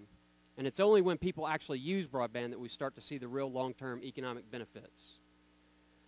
The state grant program in the Broadband Act of '08 includes a series of requirements for state-based expansion programs that address all of these demand-side challenges. And these 5 elements of the Broadband Act have provided the thrust of Connected Nations state-based programs in places like Kentucky, Tennessee, and Ohio. And the results from these 3 states, and others, continue to demonstrate that all 5 of those Broadband Act elements are critical for success in accelerating broadband. In conclusion, it is clear that it's been demonstrated that public-private partnerships have proven to be the most effective vehicle for accelerating broadband availability and use. There will be voices that choose to ignore the path that Congress has laid out. However, when we look past the self-interested positioning in order to objectively assess what really works to map broadband availability, to fill the broadband gaps, and to bridge the digital divide for all Americans, from Main Street to Butcher Holler, it is clear that a successful approach is a collaborative model where the public and private sectors work together to bring broadband to all Americans. Congress has charted that course, and we are confident that the executive branch will steer the ship with this same spirit of collaboration. Thank you, Mr. Medford. Mr. Lodge, you're recognized for 5 minutes. Thank you, Mr. Chairman. Thank you, Mr. Chairman and Ranking Member Stearns. I appreciate the opportunity today to share our story with you. Patrick County was formed in 1791 and is currently home to 19,517 citizens. Patrick County was composed of 483 miles. The land is generally characterized by gently rolling terrain and the Blue Ridge Mountains, and on the south side, the North Carolina border. The topographical changes cause distinct seasonal and temperature differences within the county. It is also the reason Patrick County's beautiful scenery and varied outdoor recreation opportunities and some of its most renowned tourist attractions. However, it also creates a problem for internet connection and cell phone reception. Patrick County has long depended on textile and lumber business to provide the county's residents with jobs, opportunities, and employment benefits, and a sense of satisfaction for a job well done. Our textile and tobacco industry has been devastated by a loss of jobs to foreign countries like many other communities in Southside Virginia and Piedmont, North Carolina. There are empty factories which provided citizens with jobs for decades. Those plants now sit empty with little or no hope of any other such industry coming into the county to fill those buildings and offer employment to those who need work. Our residents have to leave the county and state in some instances to find employment where their skills can be utilized, or the jobs they take require very little skills or training. This normally leads to lower wages to replace the earnings around which they build their household budgets. Our lumber industry has fed the housing market, and our lumber industry, such as furniture, also. Since housing market has drastically dropped, the demand for lumber is limited. Again, those who were lucky enough to find employment somewhere else normally had to take reduction in take-home pay, and thus the standard of living. The county is working hard to try to provide jobs for the residents that live there and also the remaining businesses. Our Education Foundation, under the leadership of former Governor Gerald Beliles, and Patrick County native, has worked hard to bring us up in ranking from number 43 to second among 45 Virginia rural counties based on the population per 1,000. 85% of our students that graduated high school last year went on to higher education as a result also. Yet 1/3 of our students have high-speed internet access. The students that need the capability to connect via high-speed internet to do research or complete course assignment from their home, the schools simply cannot provide enough computers simultaneously for all students who want to use them. We believe Patrick County must provide the infrastructure to build a network which will provide the broadband connections at affordable prices. Due to Patrick County's rural and mountainous nature, the extension of last-mile telecommunications initiative was enacted in 2000. The project was funded through grants from the Tobacco Commission, provided construction of the Mid-Atlantic Broadband Project. Along with local providers, Patrick County completed an advanced fiber backbone along the main road arteries in populated regions of the county. Although this was improved backbone for high-speed internet capability, assisted local demand, as mentioned, previously with the mountainous terrains, peaks, and valleys, it still resulted in large gaps throughout the county of unserved populations. It is important to have both wired and wireless broadband capability to fully serve the remote regions of the county. A recently completed broadband study confirms that there is a significant unserved population for high-speed internet. Based on the study, high-speed internet itself will create a new business, employment, education advance for our county. We have waited and fallen behind communities that have many choices for high-speed connectivity, which will keep and bring new jobs to their people. We can wait no longer. Changing economies in the industry have resulted in closing of textile and furniture factories within a 50-mile radius, so jobs are unavailable to fill the void. We now have been forced to diversify. Some farms have converted to alternative farming, such as cattle, small grain, and produce. However, these will never bring the revenue provided by manufacturing and tobacco production. Others have lost jobs or finding ways to earn money by starting online internet businesses. We have high-speed internet service to all our public schools in Patrick County, but our students cannot take advantage of the system's full potential without high-speed internet in their homes. In January of 2007, our chairman of our broadband task force, Roger Hayden, worked with Representative Boucher to develop a plan for USDA Rural Connectivity Grant, partnering with Embark to supply high-speed internet connectivity to the Clawville community. This was also included update our community building by building a 10-computer learning center and funded and operated for 2 years. Everyone in the community was very happy. We also worked with Embark Representative Rick Solomon. Everyone was upbeat about the progress. We had the survey reports ready for March 2008 broadband meeting. After all the groundwork had been done, another internet provider in the area came forward to the meeting and said that they had established a presence in this area and were supplying high-speed internet service to the Clawville area. Therefore, the community was ineligible for a grant because the program rules stipulate that there could be no high-speed service in the area. There was disappointment after all the preparation. Our hopes of receiving a grant were thwarted. We read the RUS requirements regarding existing service and confirmed that high-speed internet service to one household was enough to make the entire Clawville community ineligible for the grant. This was some time back now, and the company has still not served any households other than the one. The Clawville experience is an example of an importance of having a reasonable definition of unserved and underserved. In this case, the definition of unserved used by RUS could be construed as overly restrictive because if just one or two households in a community have access to broadband, RUS considers the community served. It is not an You can start to wrap up, Mr. Lodge. Okay, and is ineligible for grant programs. Communities should not be disqualified from receiving stimulus support on the handful of homes in an otherwise unserved community to have access to broadband. Thank you again. Thank all the witnesses. Yield myself 5 minutes.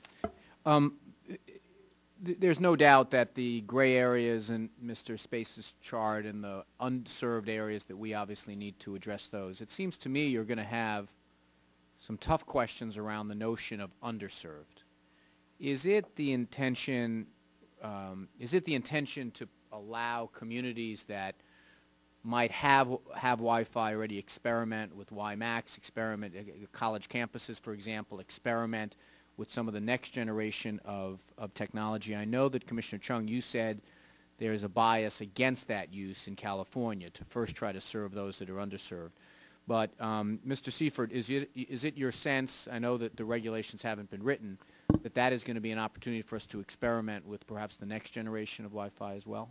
Well, Congress has been very clear. In fact, in the committee report for this section of the Recovery Act, they said that it was the committee, both the House and the Senate said that they believe next generation would reach more people at greater speeds. Again, as you've noted, we haven't made any determinations. We're waiting to hear from the public. I can tell you that we have heard a range of opinions about that, including the one that you've expressed, that if we're going to build, we should use next generation. If we're going to invest money in the future, and as I said in my statement, we're talking about proof of concept. Folks are looking to invest in scalable or things that can continue to develop, not dead-end technologies, but technologies that can continue to expand and bring greater. Well, we have it's, WiMAX is not a brand new thing. I mean, there are other nations that have higher, fatter pipes than we do. So it's not like it's completely unheard of. I mean, so if someone presented, I mean, again, this is all subject to rules that haven't been made yet. But if someone presented to you the notion, we want to make, this corner of Tucson, Arizona, a test. Although we have Wi-Fi, we're not like Mr. Largest Community that we have Wi-Fi that's accessible, but we want this college campus, for example, comes and says, we want to be a laboratory to see just what kind of businesses would pop up if we really had expanded access. Again, without prejudging what the regulations would say, there's nothing in the Act that prevents this money from being used for that purpose. No, my recollection would be that there's nothing in the Act that would prevent that. There are things in the Act that would say, is this sustainable? Is this a working business model? Those sorts of things which we would use to test all applications. And so I think you're correct that there's nothing that would prevent that sort of application, pending whatever rules we put in place about how those applications are going to be received. Thank you. Mr. Stearns, you're recognized for 5 minutes. Thank you, Mr. Chairman. Commissioner Chung, you had indicated in your opening statement how critical the step is for mapping. And if states start today with broadband mapping, can the applicants still meet the deadline set forth in the Act? Oh, I think so. Just to give you an idea, it took us about 7 months total. 3 to 4 months was convincing the carriers to voluntarily give us the data. Right. And they did that once we'd agreed to have an independent third party take the data, aggregate it, and then give it to the government agencies to protect confidential data. In terms of mapping, it went very quickly. We had street address level mapping, so it's very granular, more so than what is being required at the FCC today. And it took us about 3 to 4 months to map the entire state, and we're a big state. And we used mapping personnel who was at a state health agency. He was the only guy we had. And he was doing it literally nights and weekends. Yeah. And it took 3 to 4 months. So if he had been working full-time on it, we probably could have gotten it done a lot faster. Okay. Mr. Medford, how long do you think it'll take? I mean, she did California, but I mean, I don't know. Do you know how many states have already been mapped? There have been roughly 10 states that have so out of the 50, mapped. There's 10 that have. Can we do it in less than 6 months here to map it? We actually can. I mean, I think if the nation, 6 to 9 months is a reasonable time frame to have the entire country mapped down to the household level. Okay. Mr. Chairman, I ask unanimous consent to enter into the record a paper by the National Cable and Telecommunications Association which notes that 9 to 10 million American households are unserved by broadband, and that is they are in areas that lack physical infrastructure for broadband. Without objection. NCTA recommends that the Act funds be prioritized to serve these unserved areas rather than the 90% of the country that has broadband availability. Let's start with you, Commissioner Chong. What do you think about that? Well, I think the Act clearly says we have to do both. I did, in my state, put a priority on unserved first, so we opened a filing window only for unserved first. Then, secondly, we opened a filing window for underserved. You heard Mr. Medford mention that there's lack of interest. I mean, 90% available, 60%. What were your figures? 90% available and 60%? Roughly 57% according to Pew data. That are actually subscribing to it. Yes, sir. So you have a large percentage that just really, it's available, but they're not interested in having it, right? Yeah. So how do you deal with that? Well, we have been dealing with that, and the way we've attacked it is we have opened community technology centers in some of the underserved or disadvantaged communities. We also have programs teaching seniors how to use a computer and access email. We've been refurbishing computers through programs, taking donated computers from businesses, refurbishing, and then getting them out for about $100, $200 into low-income communities. So these types of demand-side stimulation have been working in California. And we submitted some statistics to you from our Emerging Technology Fund to show that in really just a year and a half, they have reached out and touched thousands and thousands of Californians' lives. So it's doable. Okay, Mr. Seifert, what do you think of Mr. Medford and Commissioner Chung's idea that we can do it in less than 6 months, the mapping of all the 40 states? Again, and I don't, we're in the middle of receiving all these comments, and I know that, I believe California has filed or is filing, and I'm hoping that the other folks here are filing. We're looking at these issues very closely. We know that Just offhand, would you say you can do it? I don't know because I haven't seen and reviewed the whole record, but I know that the Stimulus Act says that our primary job is to get Commissioner jobs Chung, out. you admitted it took you 2 or 3 months once you got going to map it, right? Yes. Okay, so if you got 40 states to do and Seifert has to do this, I don't know how he could possibly get it done by the 30th of September. Well, the first thing is you need to have clear standards about what the mapping is going to cover, and You have that those? needs to happen You first. have those in place? That's part of the rulemaking is what level of granularity, what things should we look? We have 11 maps right now at different states, but it's a map of apples, oranges, pears because people have done things differently. So Yeah. for a national broadband map, you would need something that uses all the same data points in order to get a real picture. So you would know when you're looking at Kentucky versus Ohio versus Indiana Gotcha. that you're comparing apples to apples to apples. I note that the NTIA has considered sustainability to be a critical part of the consideration of grant proposal, and that's good. What evidence will NTIA look at to determine whether a project will not require additional taxpayer money once the ACT funds have been spent, and will you commit to require all projects to be sustainable to be eligible for funding? So you're not coming back, like the DTV, keep coming back for more money. The Act says, look at sustainability, look at Right. viability, make it look, and we intend to fully implement the Act as Congress drafted it or as enacted it.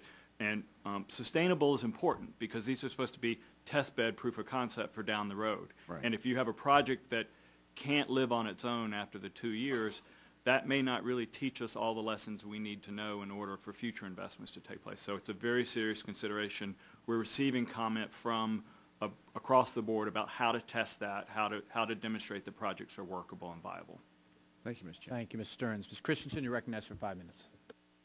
Thank you, Mr. Chairman, and thank you to all of the panelists.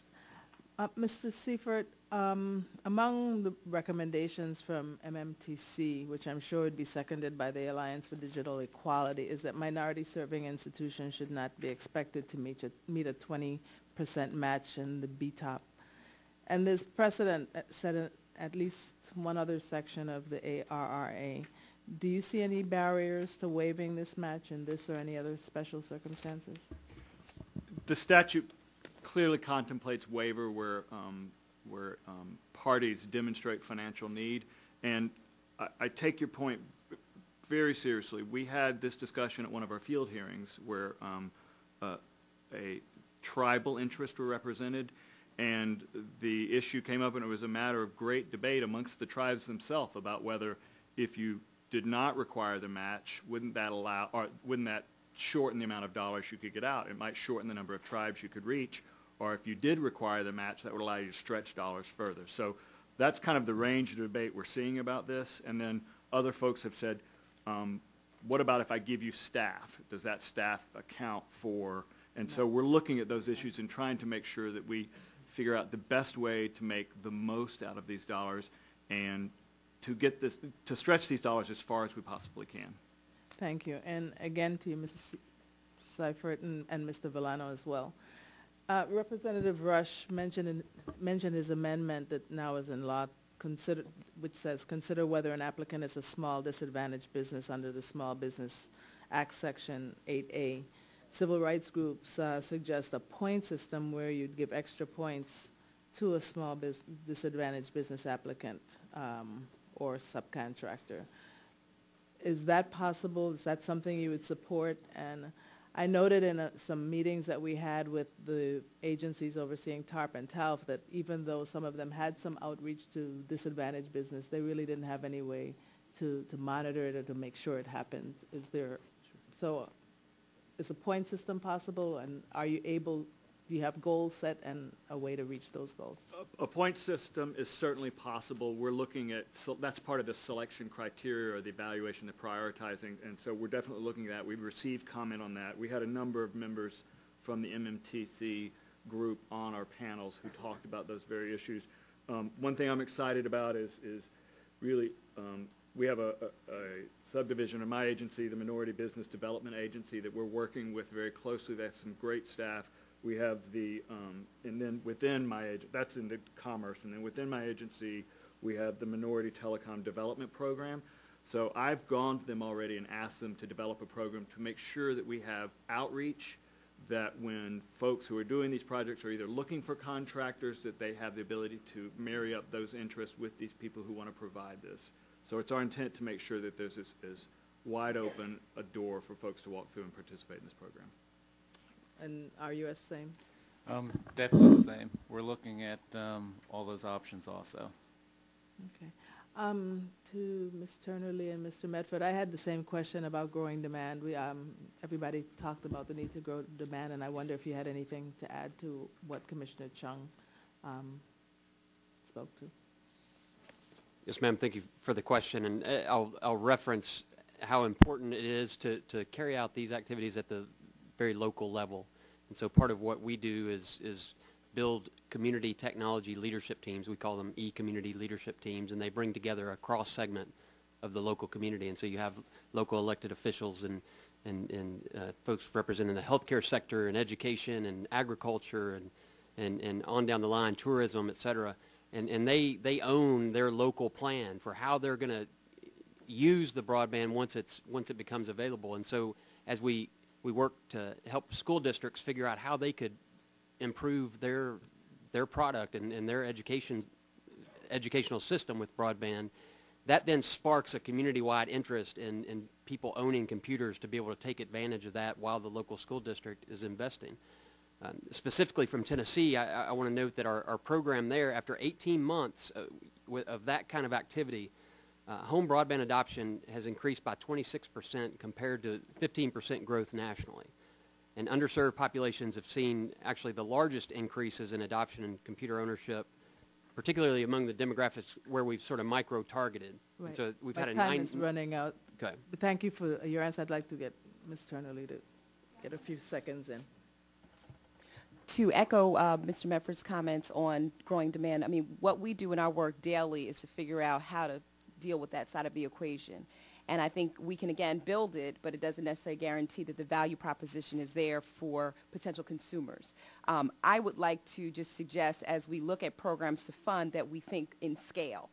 Many of the things that we do, from the stuff that we're doing in housing to ensure that where people live, that there's a connection that's tied to their ability to get resources from government services, from educational outlets, where people also, where you can engage young people.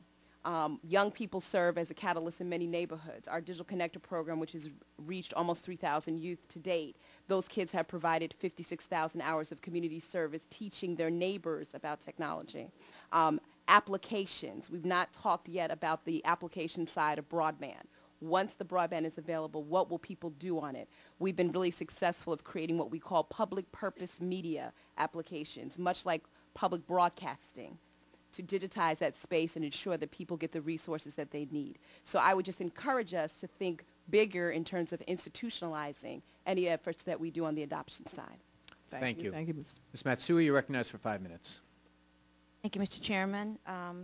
I wanted to get back to the issue of broadband mapping, which I believe is really very important as this process moves forward. And obviously, Ms. Chong was talking about California, which I'm very proud to be from. And it's one of the few states that have a broadband mapping system in place to determine which areas are in need of expanded broadband service. Now, that being said, you told us, Ms. Chong, how long it took you to put it together. How much did it cost the state of California to do this? We paid the outside contractor $360,000 to collect the data from the broadband providers and aggregate it. Okay. And then we had a state employee who was a GIS mapping expert spend time actually creating the maps, both regionally and on a state level. And his time, we believe, was worth about $71,000. So I think it puts the cost of the map for all of California, which is a big state, a little over $400,000. Okay, thank you. Mr. Manford, how much money are you recommended NTIA to give to each state for their mapping?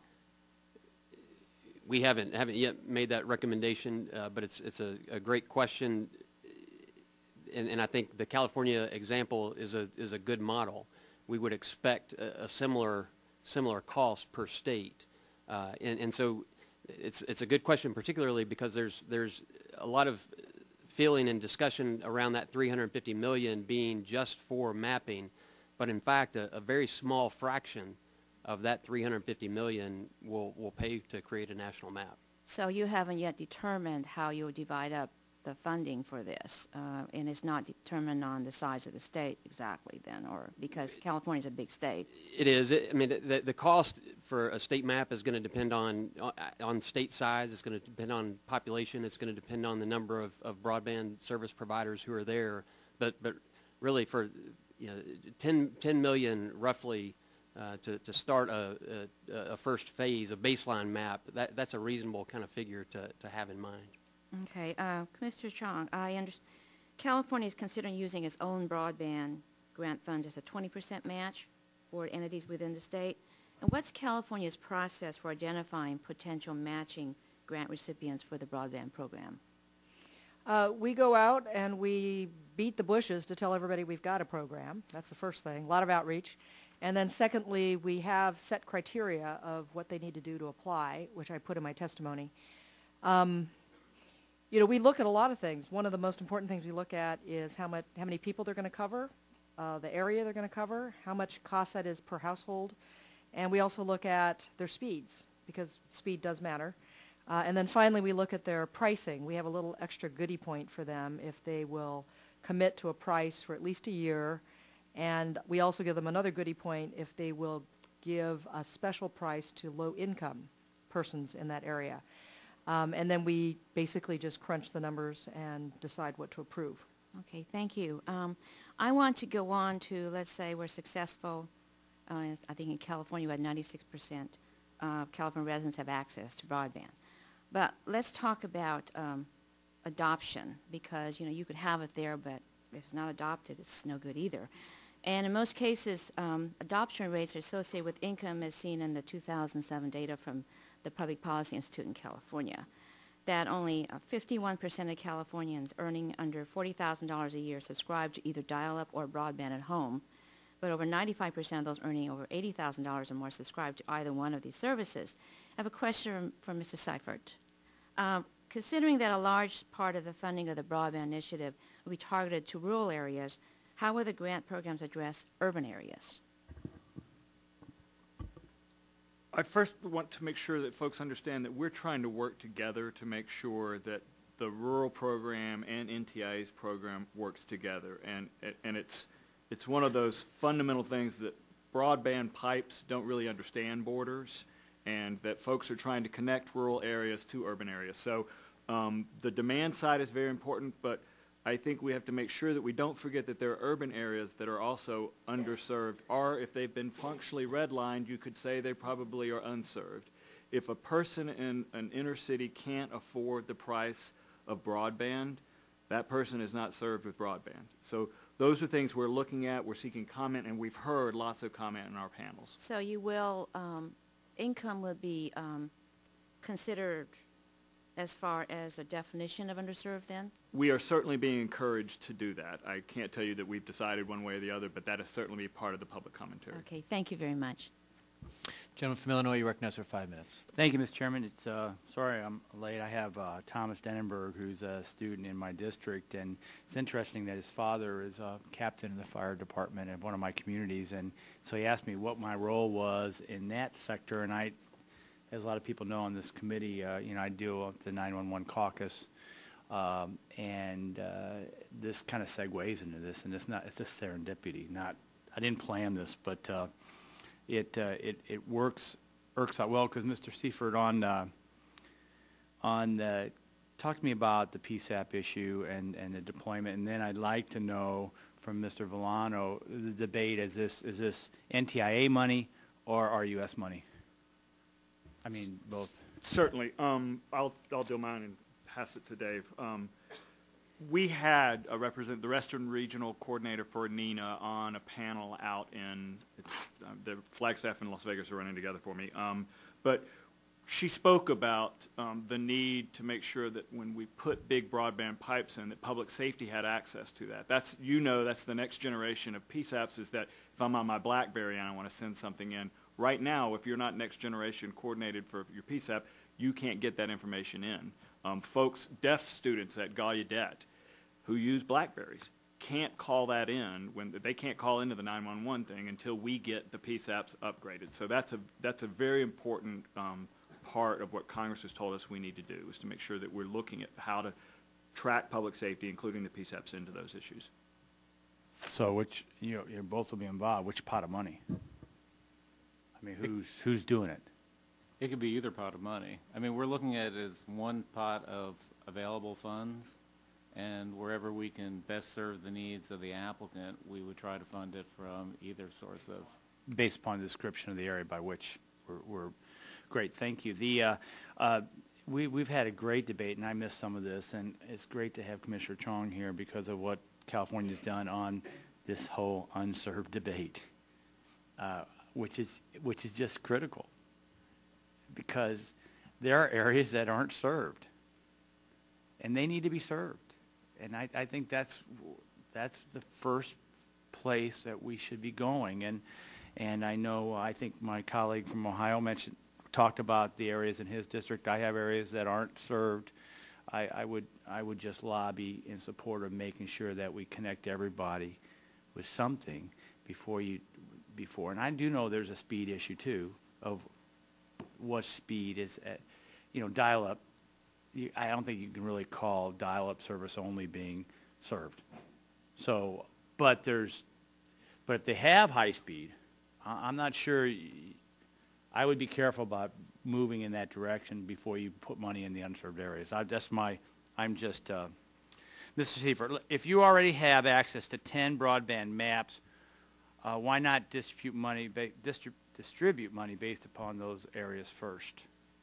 So one issue we have is making sure that the maps are telling us what we need to know. There are different levels of granularity. There are different issues that the different folks mapping looked at. And in order for us to have a national broadband map, we need to make sure that everybody's giving us all. Some of these folks may have to go back and tinker with what they've already done to submit that. So that's part of our focus right now, is to get that information out. And I would stand to say it would make sense to me if we know, then we ought to put money there first. Ms. Chong, I kind of mentioned you earlier. Would you agree with some of those the premises?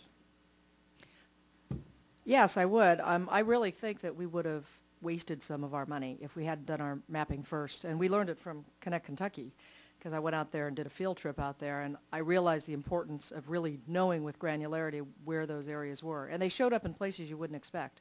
I had an unserved area in the middle of Silicon Valley. I mean, why? But we filled that one. So you never know. Yeah, and we've had a lot of hearings on Connect Kentucky. Of course, my southern part of my district abuts Paducah, so we've been following. We got Connect SI trying to do Southern Illinois, trying to do very similar aspects, and that's why we know there are areas that aren't served. Period, and we know them now. So my last question, Mr. Chairman, Mr. Villano, Mr. Seifert, Mr. Deutschman, states will have a consultative role in awarding of grants, but they are also potential recipients. How will the agencies account for the conflict of interest?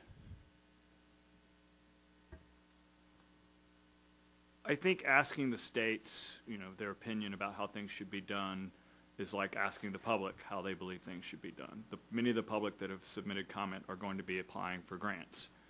There are folks on this panel probably going to be applying for grants. And so we can take all that public commentary in, analyze it, and then set up competitive criteria, a gold standard that you compare all those applications coming into. They have to meet the test that the statute sets out. Okay, Mr. Chairman, if the other two can answer, and I'll be done.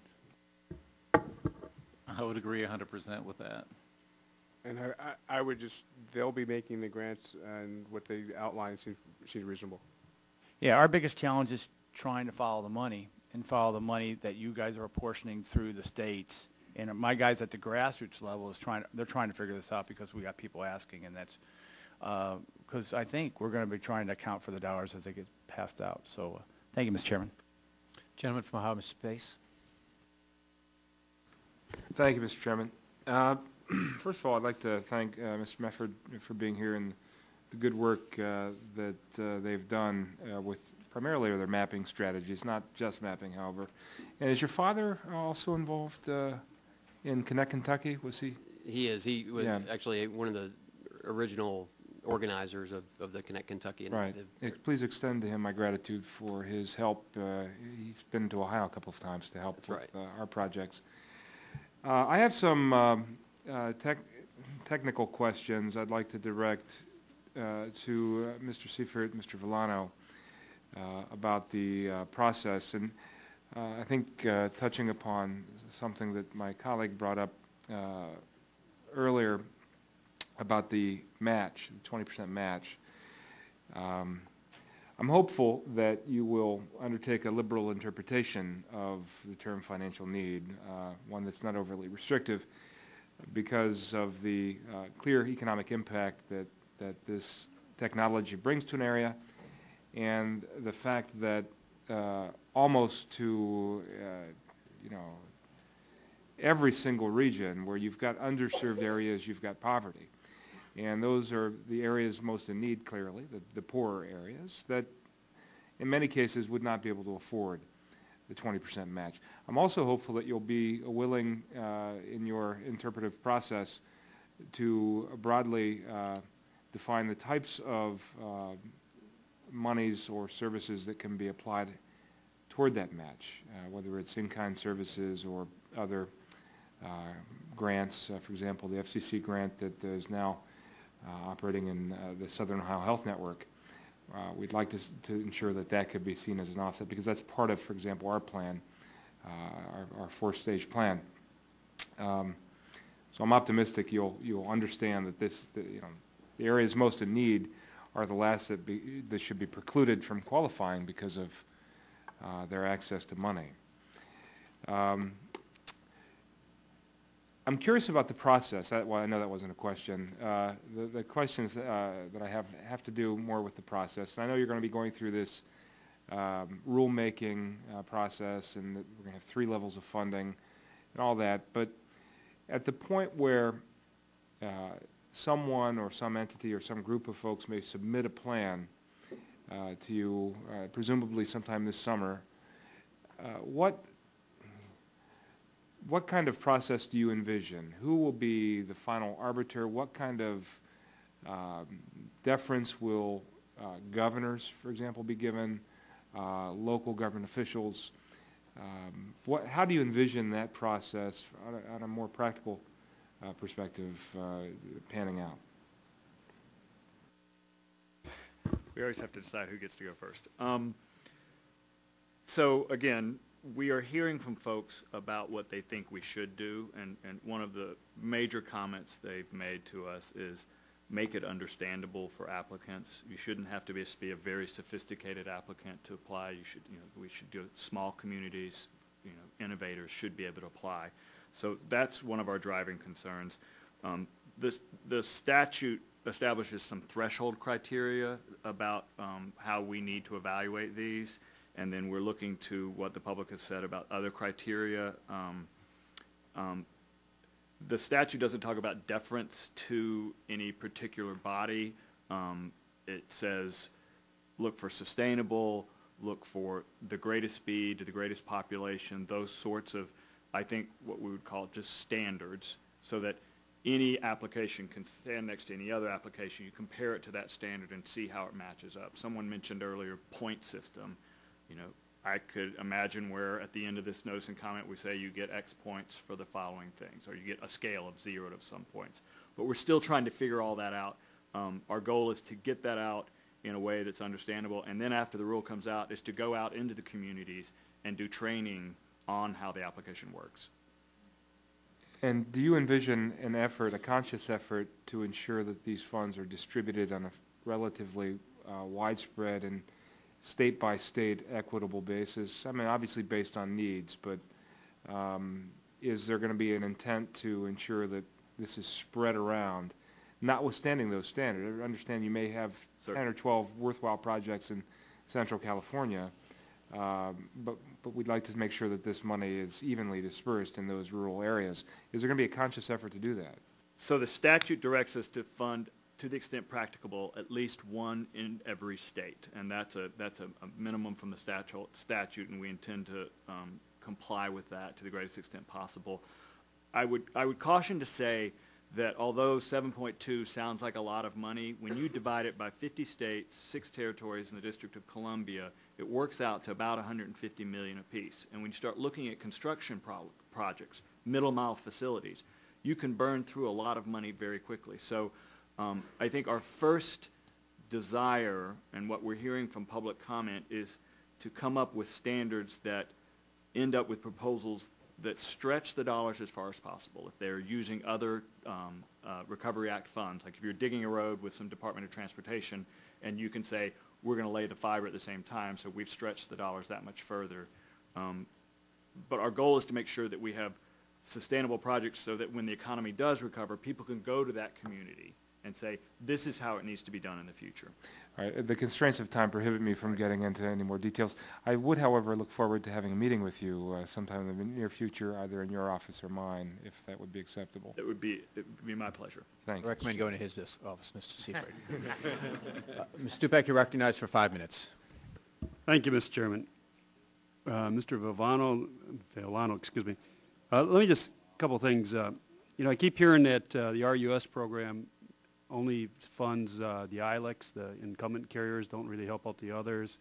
They don't fund any wireless applications or wireless companies. And just looking at it, and having been on committee for a long time, and what happens in my neck of the woods, that's probably true. The incumbents don't want to come to my neck of the woods because there's not enough people up there. And a few places they'll go might be the affluent city or two in my district, but after that, they won't go anywhere else. So I'm really concerned. I know I've brought up repeatedly how before the changes we made in the RUS program 2008, how some of these rather affluent communities got funded, but we can't get funding up in the more rural, sparsely populated areas.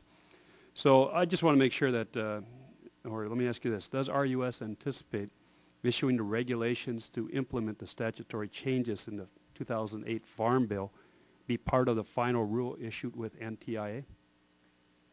The 2008 Farm Bill regulations are in final clearance at the current time, and we intend upon publishing a interim final rule within the next 60 to 90 days.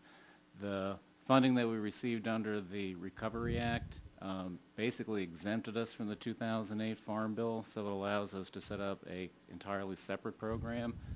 So that program will be doing NOFAs, consistent with NTIA. We plan to do 3 NOFAs. So wireless will be welcome to apply, and other than incumbents will be welcome to apply and receive funding? Wireless has always been welcome. We do, we're technology neutral. We do wireless. We do broadband over power line. That's what it says, but in application, that really hasn't been the way it's been. At least that's not my experience. Let me ask you this. RUS already has hundreds of millions of dollars available for broadband loans. Correct. Okay. Shouldn't the emphasis of the stimulus dollars be on grants in the same vein as NTIA then? Well, we have $2.5 billion of flexible budget authority, so Right. we're envisioning being able to do loans, grants, and loan grant combinations. Right, but I'm talking before the stimulus. So you had all these pending here before the stimulus was even passed. You had a lot of applicants there. What are you going to do with them? Are they going to go with this new, more discretionary as in the economic recovery package, or are they going to follow the RUS? Under our existing broadband program, we have less than 5 applications pending. They're all waiting for the regulations for the 2008 Farm Bill. So they'd go under the 2008 one even though they were pending prior to? Anybody that applied before the 2008 Farm Bill was enacted would be under the 2002 Farm Bill. We have 2 pending applications, and both of those will be a decision we've made on those shortly. We've been waiting for additional information from the applicants, but there's only 2 carryover applications from the 2002 Farm Bill, and there's 4 applications under the 2008 Farm Bill. So not a heavy demand for the existing programs until the rules come out. Okay. Lots been said about mapping. Mr. Medford, let me ask you these questions. You receive information from the broadband providers to do your mapping, correct? Yes, sir, that's correct. Okay. Government needs data on broadband to inform its policy, to make up its policy decisions. I'd note that it can also use data to target resources, and more granular the data, the better the targeting. With that in mind, let me ask you this question. There's reports that the State Cable and Telephone Association groups in North Carolina hired your company, and your company has since tried to hinder North Carolina state agency ENC from doing this broadband mapping, which it had been doing since 2001, because your company refused to provide them the information they need.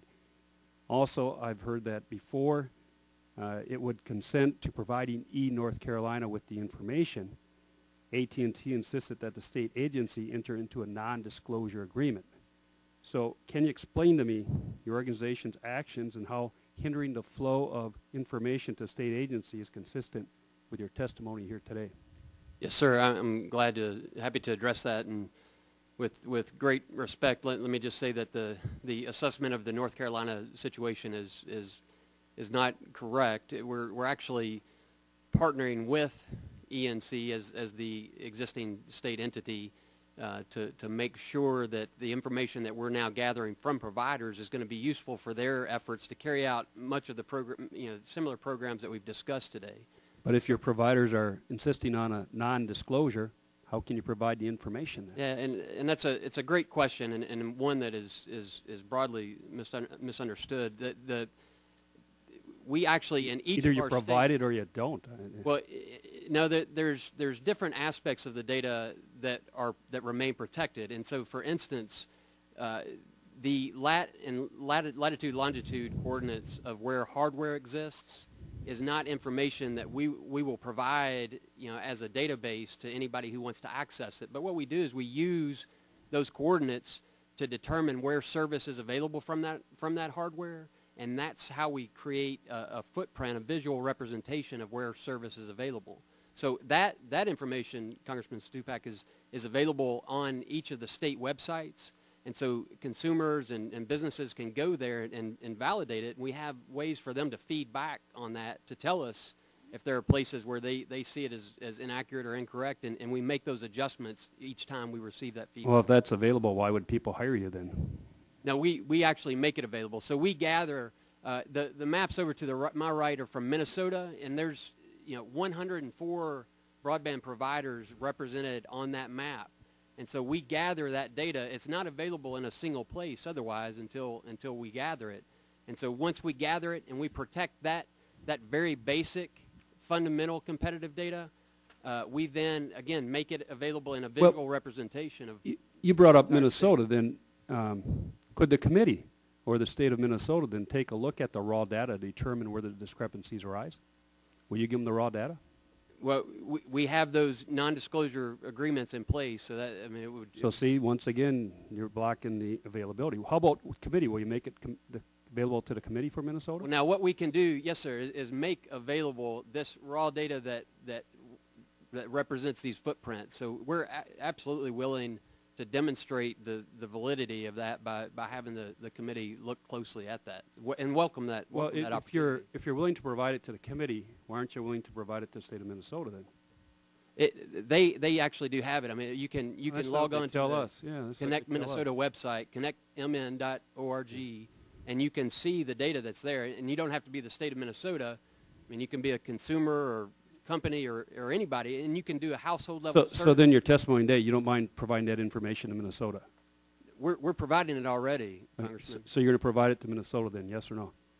It's on the internet at connectmn.org. I'm not asking where it is. I'm asking if you will provide it to Minnesota, yes or no? We already have. I mean, we did, as soon as we published the first map for Minnesota, the state was the first to get a copy of it. Okay, they're telling us you're not giving it to them. So now, I would encourage the committee. I'd be happy to provide the contact information of our state, contract owner and the people we liaise with there to... So are you providing the map or just the raw data to them? We're providing the map that includes the data that shows the footprints of where broadband is actually available. And again, Congressman, you can search, I mean, consumers can go and search down to a household level to see what data is available for a specific household level. Thank you, Thank you, Mr. Mr. Stupak. I think Mr. Stupak raised a good point as to Seifert and Mr. Deutschman. I think that this information that's gathered should be entirely in the public domain. A, as a check, but B, for instance, there's so much federal funding going into the collection of the data. Mr. Chairman? The gentleman from Illinois. Just to ask unanimous consent that a letter written by the ranking member of the full committee, Joe Barton, and Cliff Stearns of the subcommittee be submitted for the record to the agencies along with their responses. Without objection. Gentleman from North Carolina, Mr. Butterfield, you recognize for 5 minutes. Thank you very much, Mr. Chairman. I wish our other chairman was here because I wanted to publicly thank him for his work on this subcommittee. He promised us that he would have a robust hearing today, and this is obviously good work. The title of the hearing today is the Oversight of the Recovery Act. I wish it had another word in there. I think we need to maximize the Recovery Act. The dollars are very limited, even though the public thinks that it's a lot of money, and it is. But we need to take what we have and get the most for our investment. Let me take off on where Mr. Stupak was a minute ago, and I think this is an appropriate area that we need to explore as a subcommittee. I don't know very much about Connect Nation, but from what I have been told, it's a very credible organization, and you're doing good work across the country, and I want to applaud you for what you're doing. But I'm also concerned about some of the issues that have arisen in North Carolina, my state. And so I want you, if you could please, to be a little bit more specific and tell us more about your transparency in North Carolina and the reliability of the data that you've collected in North Carolina, and specifically who you're interacting with the ENC. Yes, sir. Thank you for the question. I'm glad to provide the answer. I think there was a challenge in North Carolina to create the broadband map, much as we've talked about today, and I'm not privy to all the reasons of in the history to why that was the case. But as we have done these types of maps across the country, we have established a history. We've established a track record for being able to do this in a way that is inviting to providers to participate in the process. And the driver for that is we approach it as a business development opportunity for providers. We want them to be able to use this information. And again, this is of more benefit for smaller providers than it is larger providers. It puts smaller providers on equal footing from a market intelligence standpoint with their larger counterparts. And so they can use that data to build a business case then to identify unserved areas and to identify household density in those areas and to use our information to help build the business case. So because we've been able to do that time after time after time in different states, we have that trusted relationship, that credibility that says we can get the job done. And broadband mapping is not rocket science. It is not. Yeah, that's exactly right. It can be done in 6 to 9 months, I think we heard earlier today. That's exactly right. Yes. But it does require the trust of those who are voluntarily providing the data.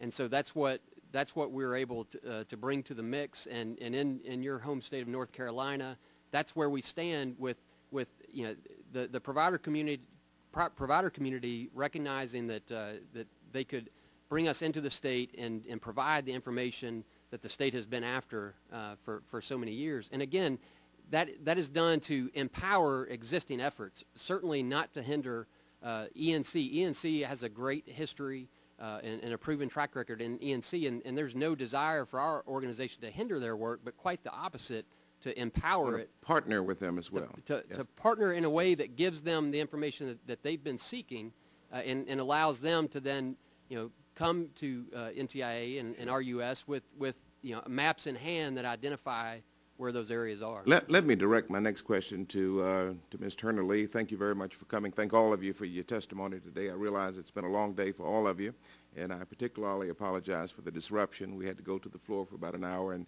now we're just about to finish up. But Ms. Turner-Lee, as you probably know, I represent the eastern part of North Carolina. It's the fourth poorest district in the country in terms of median family income. And one of my 23 counties is named or called Greene County. And you have some involvement and some experience in Greene County, and I want to thank you for that. In your written testimony, you made reference to the need to build a digital ecosystem that can support not only the installation of broadband, but a culture of use of broadband, and that's very important. I'd like you to just touch on the success that you have experienced in Greene County, and also to address the ability that we have to use the stimulus funds to replicate that model in other similar communities across the country. Thank you. We don't mind the wait. I think on the behalf of the people here, this is a long time coming to actually talk about this, so thank you for acknowledging the time spent on this. You know, in Greene County, that was a case where I think takes and captures the heart of a lot of the testimony you've heard today. There was a changing industry from tobacco to other opportunities that people were searching for, and working hand in hand with stakeholders in the North Carolina area, we really worked on a plan, and we were invited in to come in and work alongside of those providers to make sure this worked. And what we introduced to them was the power of the internet at that time, and this was a project that started a few years back. That thought and that idea of looking at the internet as a way to change an economy led to the successes that we saw in Greene County. Not only were former tobacco workers seeing the power of the internet and seeing the power of economic development opportunities and being retrained on how to use the internet, they were also using it to build the local economy. There's a story in Greene County of signs on lawns of ways that people could use the internet to connect resources to one another. We had a section on the Beehive, which was a community bartering section. It was the eBay of Greene County, where people were trading goods among each other. As a result of our efforts there, we've seen young people become less truant. We've seen reductions working hand in hand with the stakeholders there in teenage pregnancy. In fact, we honored a young person that came out of Greene County who looked at his dyslexia not as a hindrance, but as a way to use technology to talk to other people about how to solve that. I think the example of Greene County demonstrates a few things that we need to capture going forward. We're going to have to wrap it up. The chairman's going to hit the gavel in just a second. You know, again, stressing collaboration, transparency, ensuring that the ecosystem becomes institutionalized, and it's not a case where we use this funding where we don't look back and make the meter move on various things that we want to do around this, as it's been stated as a proof of concept, but also as a way to move people that have been disconnected and detached. Good. Thank you. Thank you, Mr. Butterfield. I yield myself a couple of minutes here. Can I just ask, Mr. Large, do you have coaxial cable television in your area? We have Comcast in the city of Stewart, which is the county seat, and then Citizens Internet provides to the one household that we spoke of. But other than that... No, but I mean, do you just have cable television, traditional cable television in your whole area? In the town of Stewart. Yeah. Only. Only. And do you have landline telephones? Yes. Mr. Seifert, as a philosophical matter, probably the quickest way to get Mr. Large's jurisdiction, his jurisdiction, internet access broadband is just to do DSL or have the cable company there provide the service, right? It probably is quicker than having a wireless outfit come in and wire the community. I am not so sure that's the case, because if that were the case and it could be done, I think Mr. Large would say that it already would have been done. Well, there's the economic imperative. Perhaps, you know, one of the questions is whether what we're doing here is priming the pump for a business to do what they should have been in the business of doing anyway. But from just the pure expedience, if our objective is to get as many people wired as quickly as possible, isn't that probably the technologically fastest way to get it done? Again, I don't want to make a determination there, because I don't know if he's in a mountainous region where point-to-point access with fiber attached to the bottom of the towers would be a way to get it quicker and cheaper. And quicker, I think, has to encompass some sort of cost aspect. If we had unlimited funds, you know, there are all sorts of quick ways we could do it. But I don't know enough about the topography and the folks and the sorts of things they're looking for. But there's nothing that would disqualify, I mean, I know the rules haven't been made, but nothing that would disqualify the local cable company or the local phone company saying, you know what, we're going to amp up our traditional ISDN line and make it a DSL line in this community, there's nothing that prevents them from getting funds under this act or bidding to be the service provider in that area. So the statute says that there's a public interest test for for-profit companies to participate. So that's one of the things that we, in consultation with the FCC, and it'll be we, in consultation with the FCC, have to determine, and we've received comment on that. But given that they have met that public interest test, then they can apply and present proposals for that. Gotcha. So one of the things that you're not, we were just having a conversation while the question was going on, that you're not trying to create necessarily, one of your imperatives is not to create jobs in the wiring of communities. I think it's a benefit. I think just if you think of Department of Transportation money building roads, one of the initial benefits is the folks actually building the roads, but there are greater benefits that come from down the road from the investment. It's not just the building of the wire. Or right. It's the economic faucet that gets turned on from that. Mr. Chairman, can I just follow up on this? Certainly. What about this debate on the wiring, the fiber wiring of what's called the middle mile? Which is maybe there is access, as you're talking about, but it's really the fiber connection from, I just got briefed today by folks who Newton, Illinois is an unserved area. But what they would like this money to go to is the fiber to connect to the fiber. Then they have access. Is there a discussion in that way? I can tell you it's one of the administration's priorities in this program. It's been expressed that middle mile provides the opportunity for unconnected communities or communities that are not as connected as much as they'd like to be to get to the internet, if we use the big term internet. And the more folks you can get involved in that, community centers, hospitals, public safety, they help fund the viability and the sustainability. We talked about sustainability, the sustainability of that project. Chairman, can Commissioner Chong just certainly follow up on that? Thank you. I was just chomping at the bit. I could tell. I liked it. Well, the middle mile is critical because for the unserved areas, the main reason the carriers tell me they're not there already is they can't get an internet point of presence close enough. So that is the critical piece. And the point is, if you put the fiber in going out to the unserved area, it's really expensive. And so in our program, we did allow the cost to be reimbursed, but we had them proportionate between how much goes to serving the unserved and underserved area versus currently served people. Now, the other thing I wanted to add is we are leveraging the California Telehealth Network money, which we got through a $22 million grant from the FCC pilot program. And that was critical because that will help push this middle mile farther out into the rural areas where these rural healthcare networks are that we're connecting. And that will make a huge difference. So the last thing to add is we're also looking at the health IT money, the electronic records, and we'll parlay some of that into the project. So we're trying to grab every possible pot to make this happen. But fiber is really critical, and it should be paid for. Let me just conclude with this thought, and I think it represents the aspirations of both sides of the aisle. You know, we had an experience after September 11th, Homeland Security money. We all knew we wanted to improve safety. We dumped a lot of money out there, and we found out years later it wasn't terribly well spent. It wasn't terribly well thought through. You know, the political ideal that we all have of wanting to get the service, the economic ideal, if we don't get this right, the political will is going to evaporate pretty quickly on doing things like this in the future. So there's an enormous amount of burden on you. And we have talked a lot about the stimulus being the necessity to do things quickly. And you've already had a remarkable number of hearings in a brief period of time. The rulemaking's moving along with alacrity.